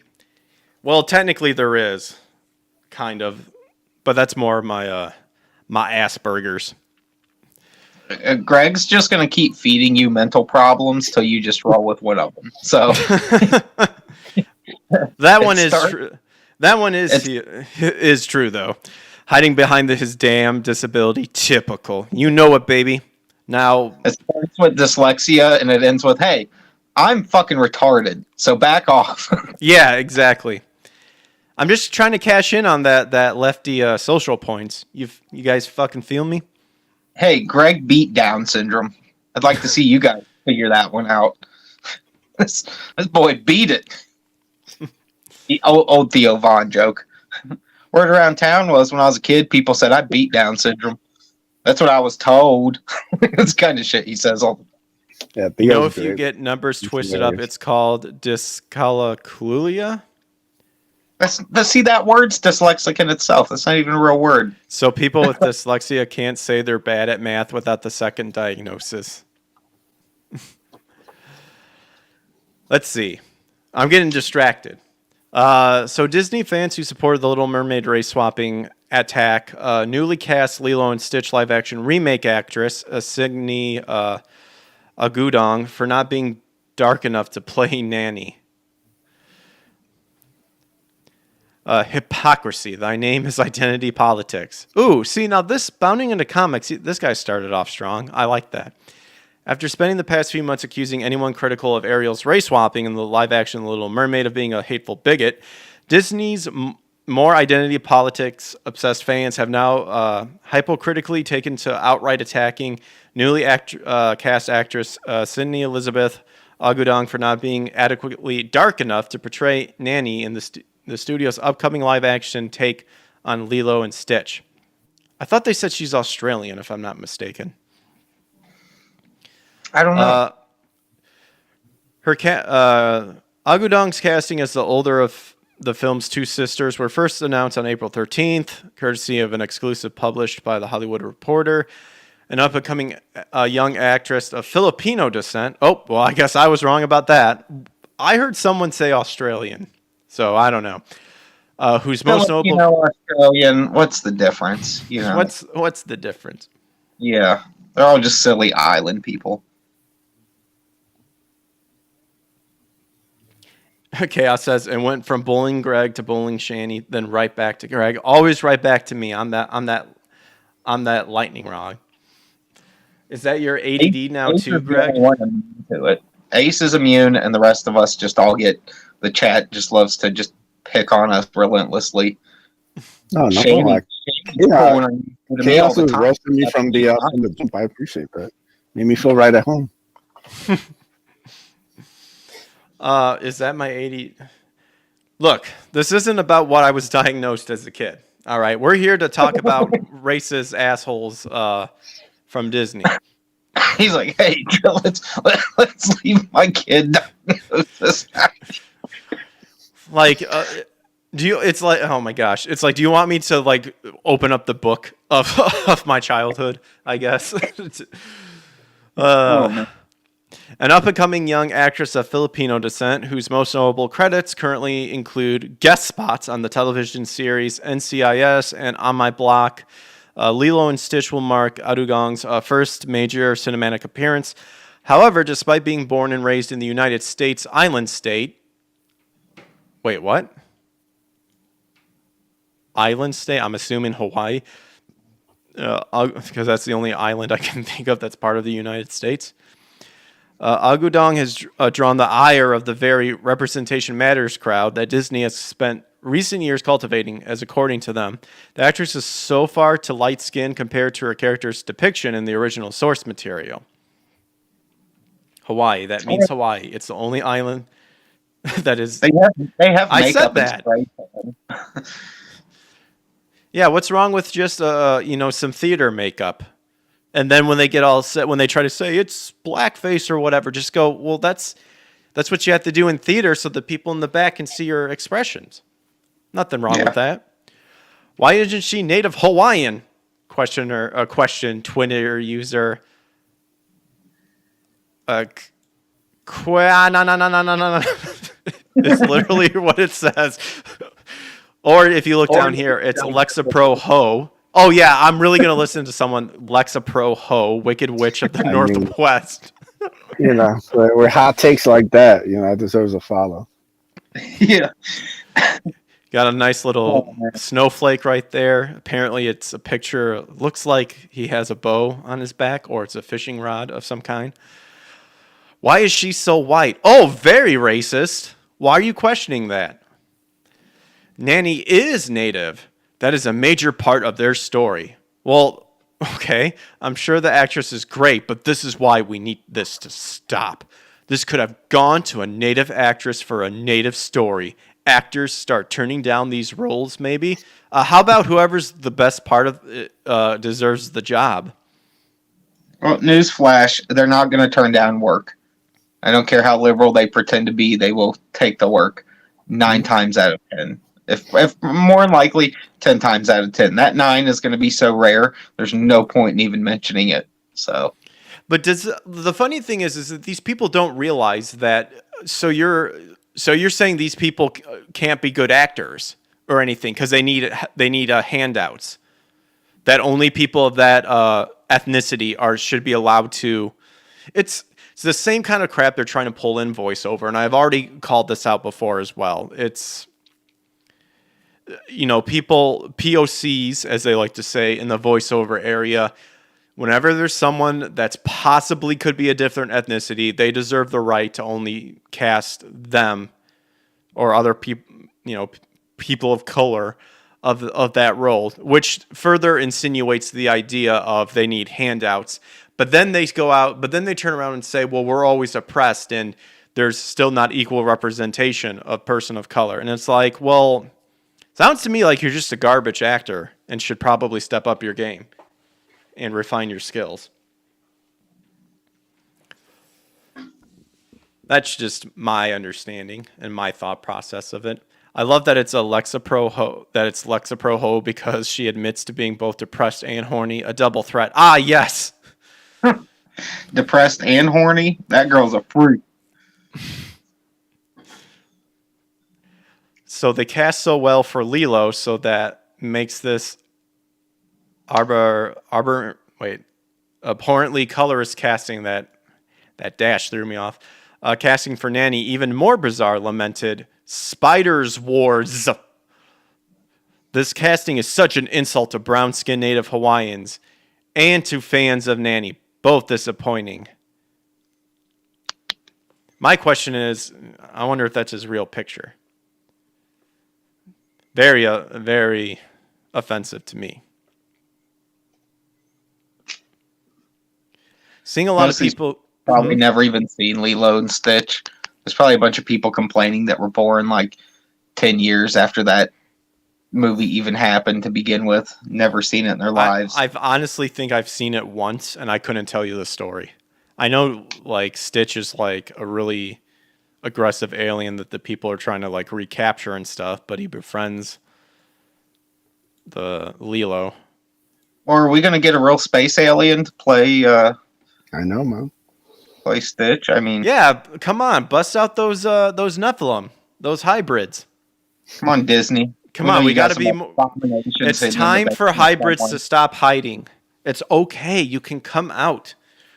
The end times are coming closer. Just get on with it. Get on with it so the good Lord can finally come down and smite everybody. Seeing a lot of people who aren't indigenous saying, "Oh, but she's native," and ignoring the blatant colorism happening here, argued K.O. Pilled. Oh no, Chaos, it's almost you, except with no S and pilled. Sydney Agudong should not be playing Nani? Nani?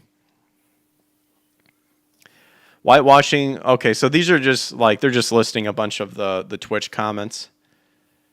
Let's just see. Okay, we have dark-skinned women can't have anything. This is so disappointing. Oh man, the jokes that could be made here could be indescribable.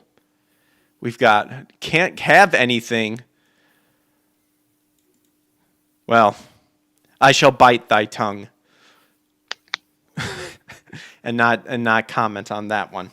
I mean, the joke you can just think inside your head. So this person even wished physical harm upon the actress. Oh, that's a love represents. That's a rational thing to do. Yeah.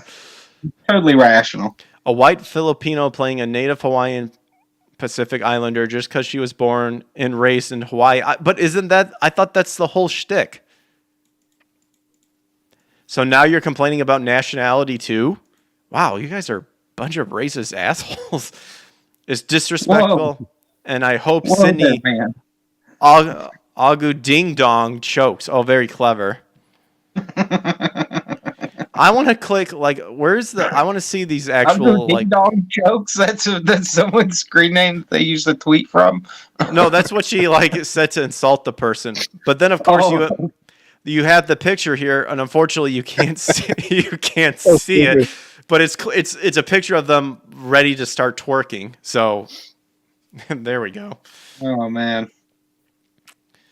And what's more, while those opposed to Halle Bailey's casting as Ariel made sure to direct their criticism at Disney and their corporation and their corporate direction. This is what I love too. These people say the corporation is inherently biased and stuff, but then when it's like something like this, it's the corporation, and it's the article's going that way about what I'm about to say too. But then when it's the Little Mermaid, it's not. It's like they're doing their best. And that Little Mermaid thing's really hitting home with you. those gingers have had enough of being replaced in these films. I can't say much, but prepare for an uprising of gingers. I'll just say that much. An uprising. We will not be oppressed any longer. Our fury shall not be contained any longer. We will not be silenced. And meet us tonight at the Ramada Convention Center room. Yes. All I ask is, my fellow gingers, make sure you have plenty of sunscreen, because we'll be outside, and we'll wear some hoodies if need be, some jeans, because we will not. We will need to protect our skin for all of the color. What is it? The melatonin in our skins went to our head. Yeah. Yep.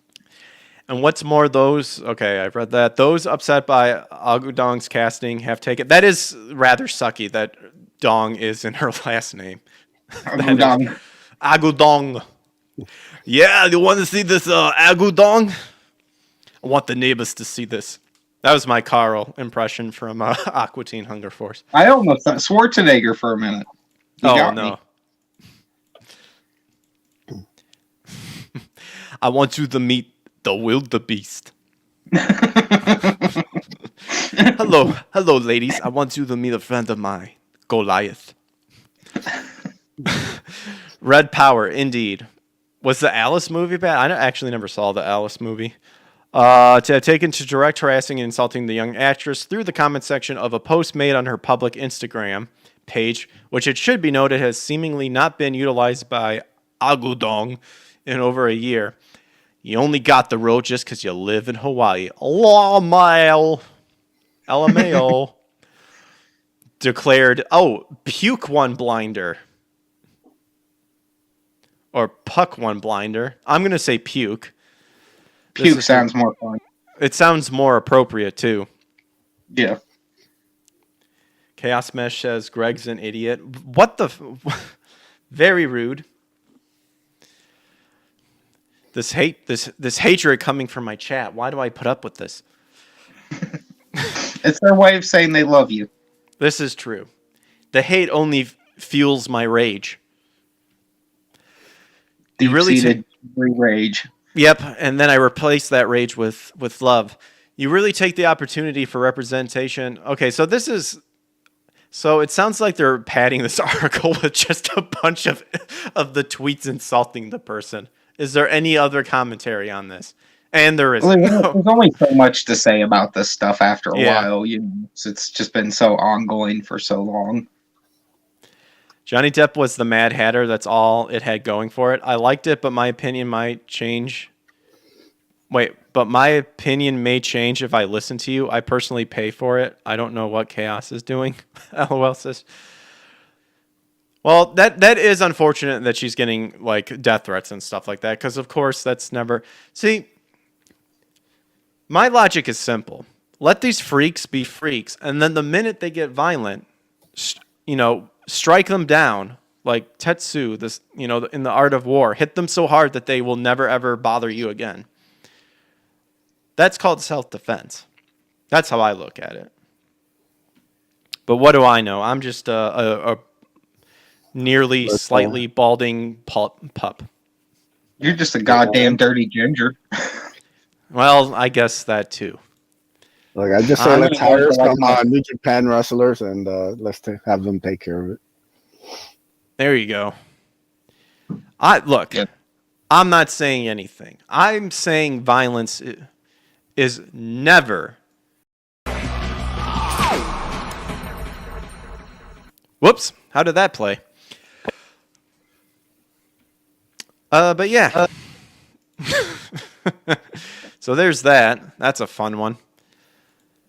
But yeah, this is like this is the same crap they're pulling in the voiceover community. I'm sure with you guys in the comic industry, and that's also my thing too, because with the whole like multiverses and like time traveling that a lot of like Marvel likes to use and stuff like that, it's just an excuse to retcon and like make a garbage reimaginings of already well established comic book superheroes, and then try to pass it off as it being the same or passing the mantle. That's my favorite like go-to is the whole passing of the mantle. We saw Captain America become a Nazi like 7 years ago.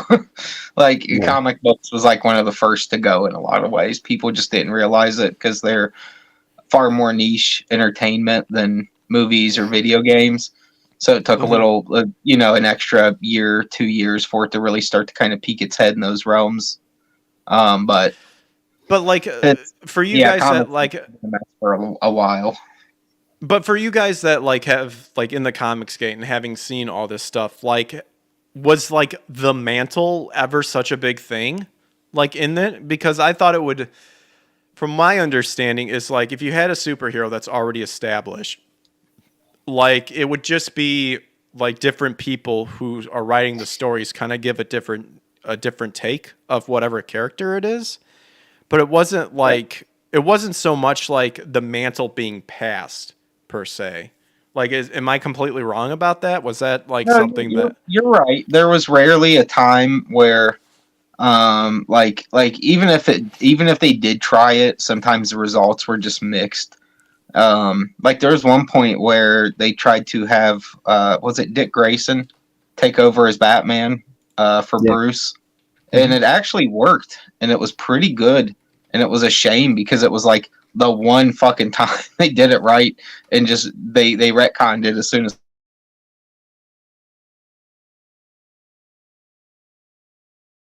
like that's typically unpopular, and then it finally works and everyone likes it. They're like, well, if you like it, we better get rid of it. That was not our intention. We thought you would all just get irritated and stop buying our stuff even more. It's like, no, we like why you guys like this? There's hardly any comic character where I would say like the mantle was the thing. Like Steve Rogers is Captain America. You know, he always will be to 99% of Captain America fans. Tony Stark will always be like the main Iron Man, even if he's had helpers or things like that over the years. It's just Peter Parker is always going to be Spider-Man. You know, it's the whole Miles Morales joke all over again. You know, it's no one calls him Spider-Man because we've all just known him as Miles Morales. He's a fun spider kid, but he's not Spider-Man. That's one dude. Yeah. And it's always going to be that way in people's minds until either enough generations have passed to make people forget, or comics become so unpopular just it doesn't matter anyways. Like no one cares, which is even worse. Thank you, Shaney, for the tip. It says I give you dis with duck symbols. Once, hopefully when YouTube gets situated, we don't have to go through stream elements, but for now, thank you very much for the tip. But yeah, like, yeah, I think just this whole passing the mantle, it's like the same thing with Thor. Like, didn't they try to at one point declare, like, well, technically Thor is just a title. Like, it's always this bullshit of, like, it's a title or it's a mantle sort of thing. And it's like, no, it wasn't. Like, you guys are liars because you're trying to... It's like the character's name was Thor. Just like in Norse mythology, Thor was Thor. It was his name. It wasn't his title. That's what they're always going to move goalposts when it's convenient, and then ignore the same rationale they used in a similar instance 5 minutes later. It's just how it is. And I mean, obviously, I get it. You see that kind of stuff on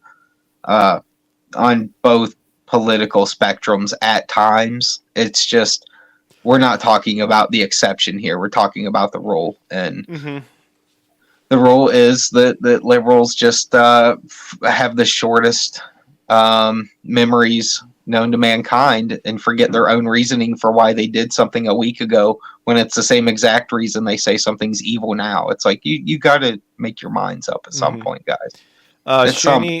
Shani says Matt is asking about Green Lantern. Now, Green Lantern, though, I thought it was written to kind of be passed, like the ring can be passed on. So that isn't Green Lantern, though, like, isn't that one where the example is, like, the Green Lantern is like the ring? Or am I mistaken? Well, they're a galactic police force. So, yeah so like it's kind of like a badge. Yeah. Yeah, okay. I'd say that's like that, but that's because that's a whole military unit in a way. It's not one guy exclusively is the Green Lantern. There could be thousands and thousands of Green Lanterns at any given moment. So that's kind of like an exception to the rule. But that's true. That is how that works. You know, it can. Here's the thing: it can be passed on, but not really. The person has to be like the ring has to choose you. I would say that's a little more accurate to how it works. Okay, yeah, because she's pointing out, like, didn't they, you know, wasn't he white and then he's black, you know, and but that one, it sounds like with the Green Lantern, like, the ring is kind of like the symbol of being the Green Lantern, like that was already pre-established and it picks, just like Thor's hammer will actually let people that it deems worthy pick it up. That's why that one time Captain America could pick it up. Yeah, same idea. Like, that's the same idea. But these people are trying to use it's a title and a mantle on characters that no, it wasn't. Like Peter Parker is Spider-Man. There's no other thing. And the only other like Spider-Man you can declare is Spider-Man is like a Spider-Man from a different universe and stuff like that. Yeah, Spidey 2099.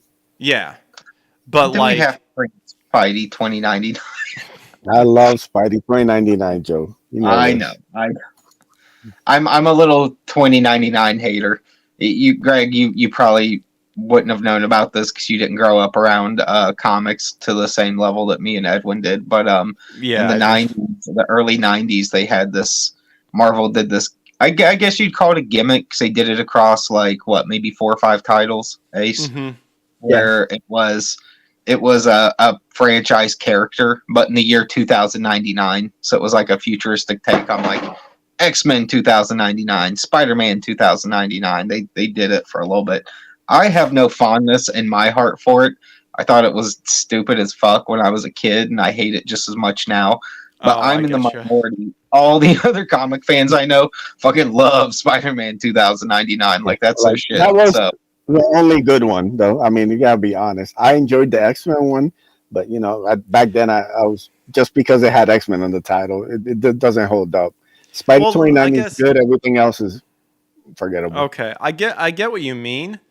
I guess I'm just seeing this like as the cop out because I've said it before. Like Hollywood's doing it, and like comics are definitely doing it. Is they're hiding behind different universes, multiverses, time travel, what yeah, have you, to be lazy and not create new characters, but instead take already pre-established characters, turn them into their wokeified version, and then pray and hope and pump them up that people will accept them as, well, this is just another version of Spider-Man.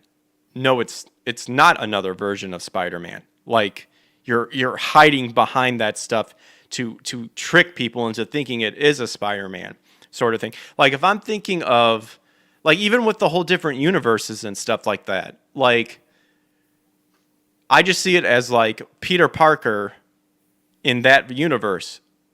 It's still Peter Parker. It's still Spider-Man. But if it's like, oh, in this universe it's Miles Morales, that's not Spider-Man because Spider-Man's Peter Parker. You like, am I kind of making sense with that sort of thing? yeah, I know what you're saying. Like Well, if it's here's the thing. Like, DC kind of laid the groundwork for all this nonsense back in the 80s with Crisis on Infinite Earths, but it oh worked because it was so well done and it was so cool. Like, it wasn't a cop out yet because it wasn't used to death. Like, there were touches of it in like a hokey way in individual comics. Like, Flash may have had some goofy kind of half-hearted storyline or something generic from the old days, but Crisis on Infinite Earths was basically like DC needed a way to bring all their universe together in the 80s because they had all these characters spread out from like the 1930s to the 1980s, and was like, how are we going to fix all this? Because we can't age and time all this together any longer. Like we got to do something here. So they just had this giant multi-universe mega event that ultimately ended in one reality, I guess you could say. Like it's that was the sole goal of it, wasn't to be used as like a cop out to just say, well, we don't like something we did, so this is an easy way to change it and move forward. They did it as like a one-time thing to bring their whole universe up to the 80s, and it was cool. And I mean, George Perez, one of the greatest comic book artists of all time, drew it. It's some of the best artwork you'll ever see. One of the coolest like DC mega stories. She didn't get a lot of them yet. Then like now it's like a every 6 months thing with comic book companies, or it used to be before they all started getting really poor. But it's one of those things where like it had good intentions when you saw it used in a big way then. And then like as years went by, you could tell that like these creators were just like, how did other people get out of their messes? And they would all just be like, oh yeah, remember when DC did that fucking awesome thing? Let's just use that, but not do it cool or do it right or put any emphasis on why it's being done, and just make it into like a generic excuse to get out of things that we don't know how to get out of, or how to write ourselves out of bad stories. Because like Jeff Johns, he did some of the best writing at DC because he could take things that were not necessarily good from different eras. Like he could take some crap that happened during the like Death of Superman series, and it could have been something that was throwaway, generic, no one appreciated it, and he could find ways to bring it back full circle in the 2000s and like write the characters back in and bring them back into the fold. And not only did you feel a little nostalgic for it, even though it was cheesy, he made it really good. Like he could take a total turd and turn it into a bar of gold, like some kind of crazy Templar. But it's one of those things where it's like if you're a good writer, you can find ways to even write out of really past writing that was bad and find ways to kind of fix it without changing it. And no one wants to do that anymore. It's because it's hard. It's work. Like, it takes real creativity and talent to do that kind of stuff. And I think anyone that's tried to write something that's based off of existing work, knows that, where it's not something they originally created. They're just kind of like picking up where the last guy left off, or kind of taking their stab at a character or a universe and hoping what they do still feels right. I get you. Yeah, I'm just seeing this like exactly what you said. Like, it was used originally to kind of bring a bunch of stuff together and to solve maybe a lot of issues and stuff like that, or like, bring people up to current date or whatever. But like, these people are trying to do it to where they're hoping that future generations that will look back will look at their version and say it's the superior version, when it's not at all, and it's just garbage, I think. And it's so obvious too, because it's just like, you guys don't want to put in the work, yet you guys supposedly should have all these art degrees and stuff, but yet you apparently can't do even that, even though it's literally called liberal arts. Well, they don't show the source material any respect, and that's why it stands out so badly. It's like, if you guys were at least being respectful of the thing that came before you, that laid the groundwork so that you had these zillion-dollar IPs to make movies off of, they just don't have any respect for all the work it took to get those characters popular enough with the culture in the first place. There's a reason, like, every like, people knew comic book characters when I was growing up. They knew a lot of them.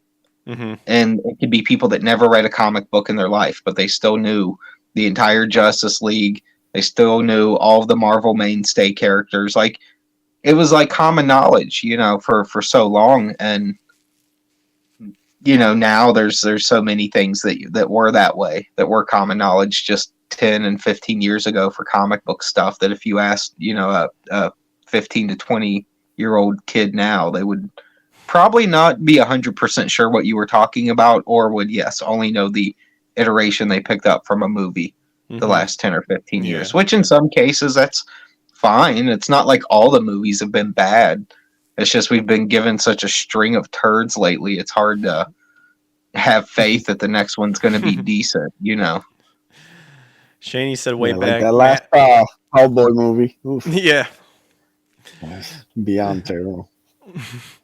Shaney says, Matt did say Green Lantern. I was like, Ryan Reynolds, and then I remembered he played Deadpool too, and nobody got upset about that. Well, that was funny, because in the second movie, he fixes the timeline by going back and killing himself when he's looking at the Green Lantern script. So that's Deadpool. So you kind of like expect that sort of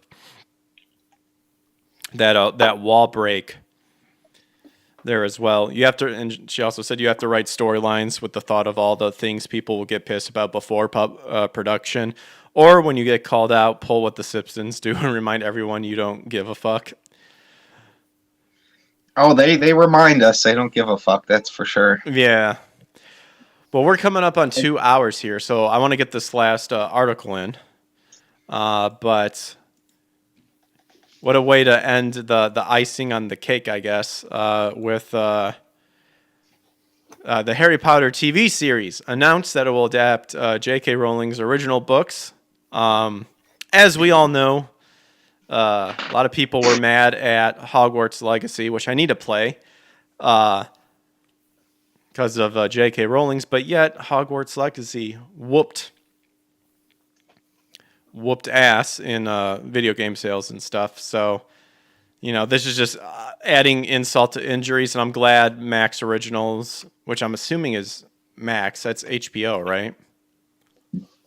Yeah, HBO yes, Max. Okay, yeah. I'm glad they're not backing down on it. Not like just not giving a straight answer as to why you did something. We won't mention the certain alcohol beverage. But Good thing they're not listening and having weirdos as mascots. Warner Brothers Discovery announced that their newly rebranded streaming service Max ordered a new Harry Potter TV series that will adapt J.K. Rowling's original books. So the series will be a faithful adaptation of the beloved Harry Potter book series by author and executive producer J.K. Rowling's. The stories from each of Rowling's Harry Potter books will become a dedicated long series production with the same epic craft, love, and care this global franchise is known for. And I'm definitely interested as to what they did, because the movies were indeed good. I liked the movies, and I have that was something like my mom and I, that was kind of our bonding thing, because we got into the series. I would read the book, she would read the book, and then we would just, me and her, go see the movie together. And they did a pretty good job, but obviously they had to cut out a lot of stuff too. So I'm definitely interested in what they have in store to show, if they are indeed just following the book series. And definitely it does help if it's going to become just like a Game of Thrones sort of thing, because then you can start putting in a bunch of additional detail and stuff like that. Have you guys read any of the books? I know no Harry Potter about Harry Potter. Oh, yeah, okay. it's a little after my time, unfortunately. I get you. That. Yeah, I mean, we had a pretty cool indie bookstore in the little town I live in here in Ohio, and they would put on these Harry Potter festivals every time a new book was going to come out, and it was crazy because it would be like one of those release night things where you would just see lines of people, all the blocks and blocks and blocks of kids dressed up, and I'd go up there and drawings and caricature art and stuff like that for people and make a little money. But it was crazy to me. Because I'm one of those people where the minute I got too old for certain things, to catch on to what the new hip thing was with the kids, I'd be like, who would like this? No one's gonna like this. This is stupid. And then sure enough, 2 weeks later, it's the most famous thing in the history of entertainment. And I'd always be like, are you fucking kidding me? Every time I'm wrong about this stuff. It's interesting too, because the very first book came out, I believe, back in 1999 or 97. So, because I remember when this came out and it was starting to gain traction, a lot of the whole satanic panic thing kind of resurfaced again. Saying with the whole witchcraft and wizardry and all that stuff. And it's I mean, no. Obviously take that stuff seriously when it if you're willingly wanting to try to contact the dead, the good Lord obviously tells you don't do that.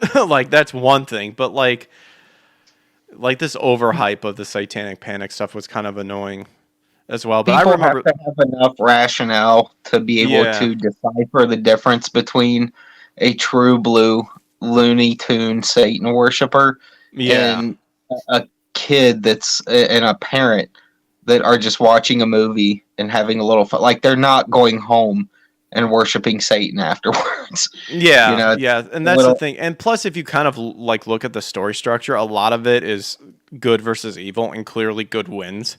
So it's the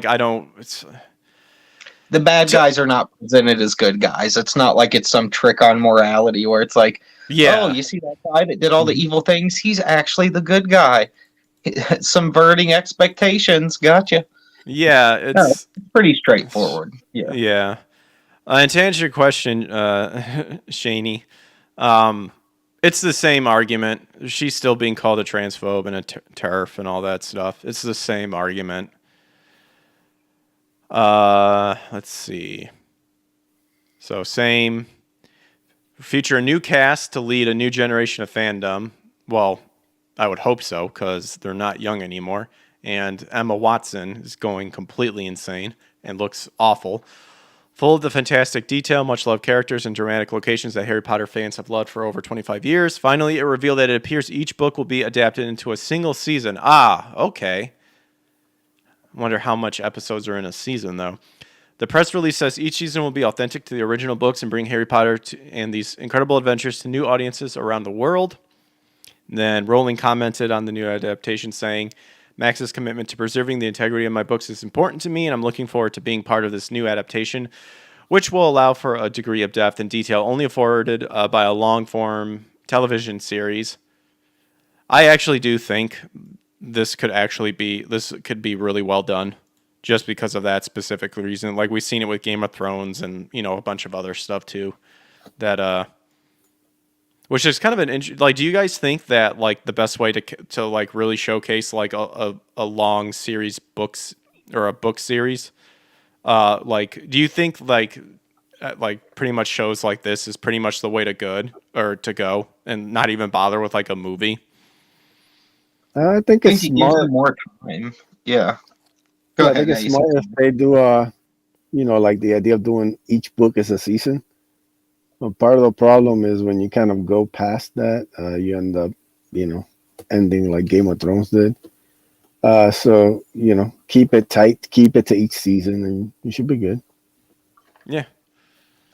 Yeah, I think making series is definitely a good right step to like truly showcase, because because if you think about it, like for example Jurassic Park, like a lot of people will probably tell you that like the movie is actually better than the book, and they're two completely different things.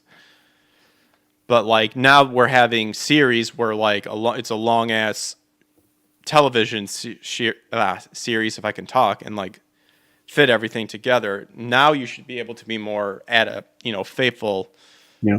in adapting the book in the correct way. I thought, wait, wasn't that the joke? Aren't I saying your name purposely wrong, Shani? She says I need to talk to you about pronouncing your name right. Joe needs to teach you. Joe needs to teach you how to pronounce my name, Greg. LOL. It's like when you hear me say Cincinnati, I stretch out my A's because that's how we talk. Think about Shani's name the same way. Oh, Shani. Yeah. Oh, so I just inherently am trying to just saying it. I thought I was saying it wrong, but I guess I was saying it right. It's all right. Shani. Us Ohio boys are at least good at teaching people how to say their A's excessively long and obnoxiously, because that's just how we do it naturally. Can't help it. On the show too, I think that's better for books, because we've all seen like even in long ass movies like Lord of the Rings movies and shit, like certain things always still like there's always details that fans feel like, how could you have left this out of the movie? Mm-hmm. And I feel like TV shows give you a little more room because they're like the length of 6 or 8 movies or something like that, or probably a lot longer actually, because if you're talking like 49-minute long episodes, somewhere in that range, 45 minutes to an hour, and let's say you're getting at least 10 to 15 episodes, I mean, you're already talking the equivalent of multiple films.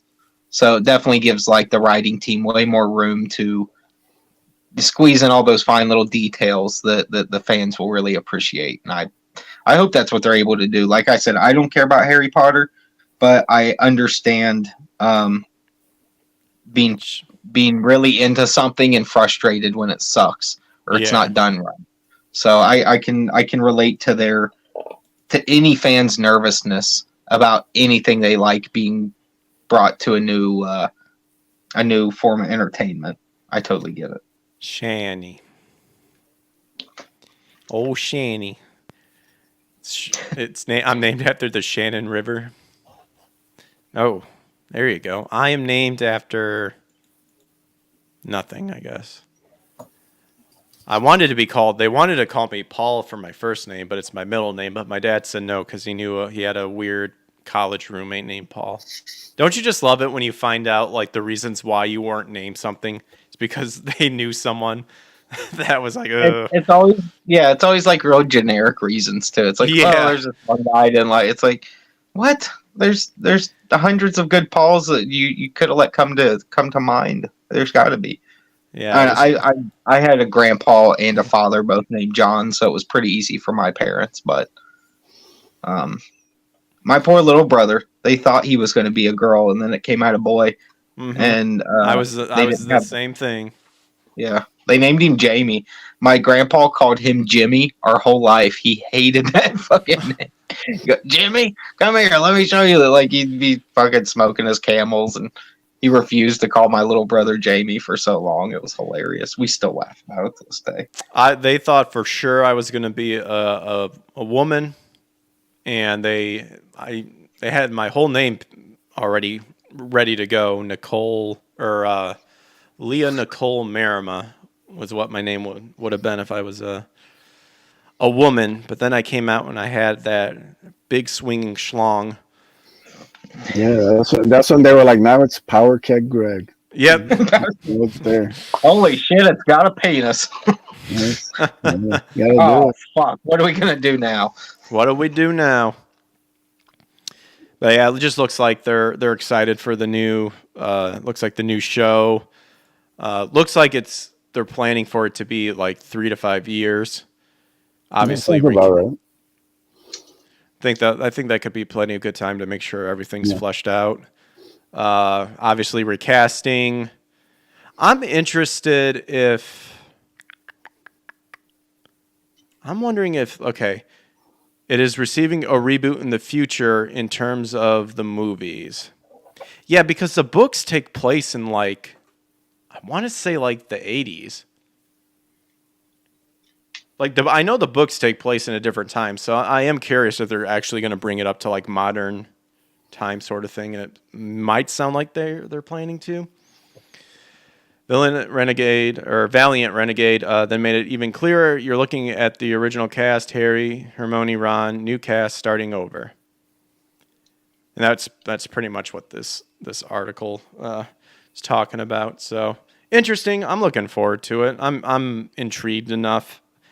I definitely wouldn't say I'm a diehard Harry Potter fan, but I mean that was something that for me it was just a bonding time with my mom. So that's something that we always enjoyed. So that's that is what was on the docket tonight. So we're past the 2-hour mark. I don't want to hold anybody else up because I don't know. I know, Joe, you're an hour early, right? So it's 11 for you. Yeah, it's 11 here. So we'll go ahead and feel free to plug in, guys, again, the stuff that you're working at, and we'll wrap up the show. Ace, you want to go first?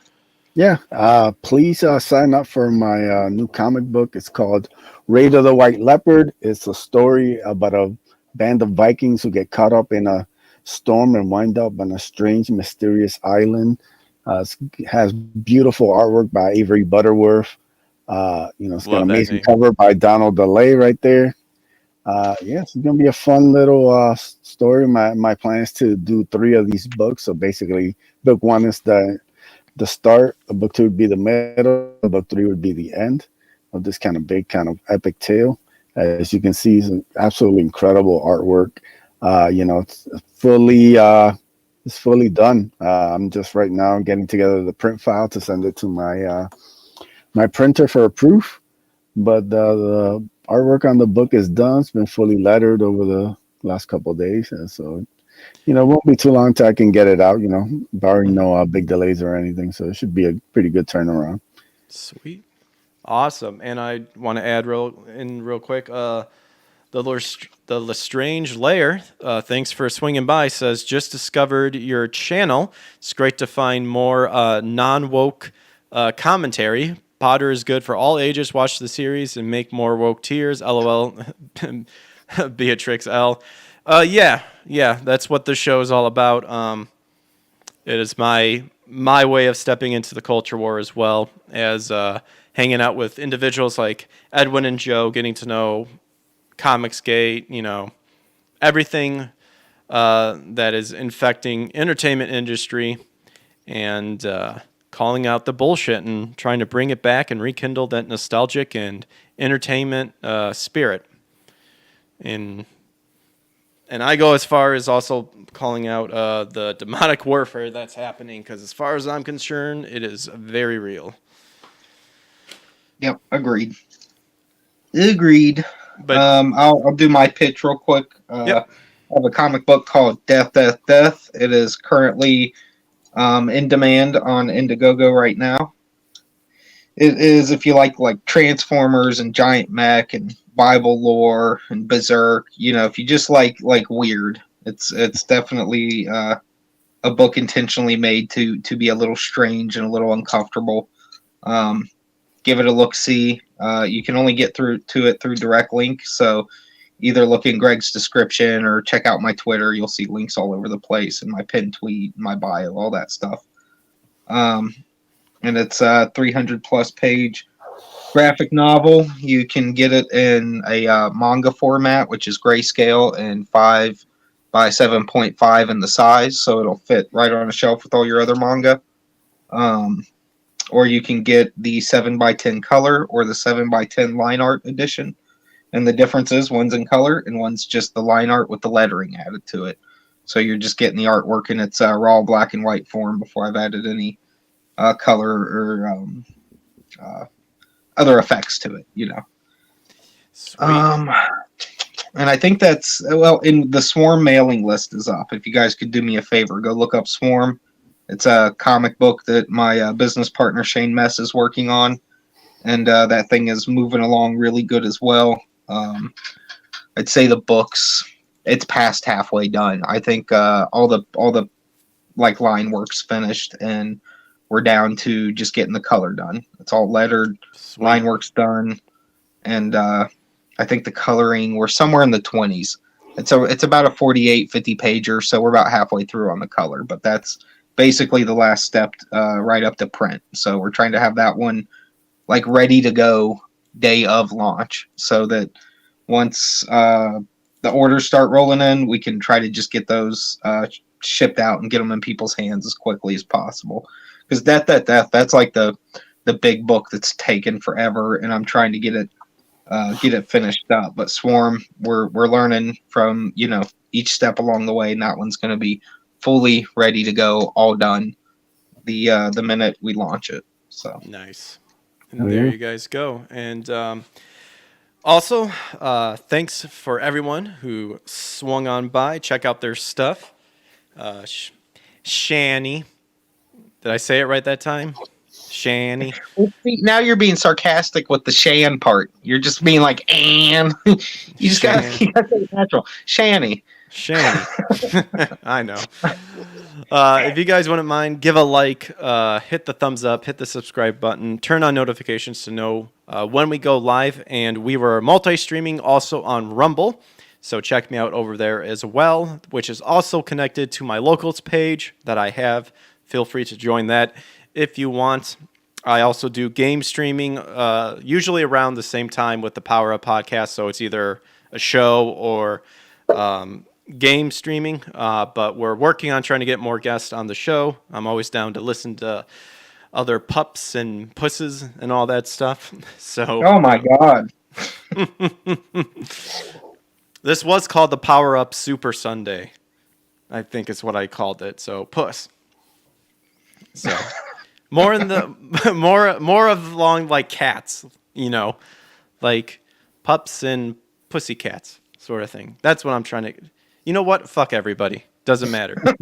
Join us for P.U.S.S live. What a way to end the stream. What a way to end a stream. I know, right? Such a professional. No, but thanks to everyone who joined. I'll see you guys later. Check out these guys' work. It's amazing. Help support any way you can. It's going to be awesome. The indie community is just continuing to grow, and it's awesome seeing people fight against the BS in the established corporations and people doing what they want to do and not be stifled and by creativity or policies or whatnot. Pigeon. Oh, do the pigeon. Let's see. Yeah, YouTube. Please, for the love of the Lord Almighty, fix my AdSense, because if you don't, you can go yourself. There you go. I have more videos too. Maybe there's one that we can end on like a sweet ending.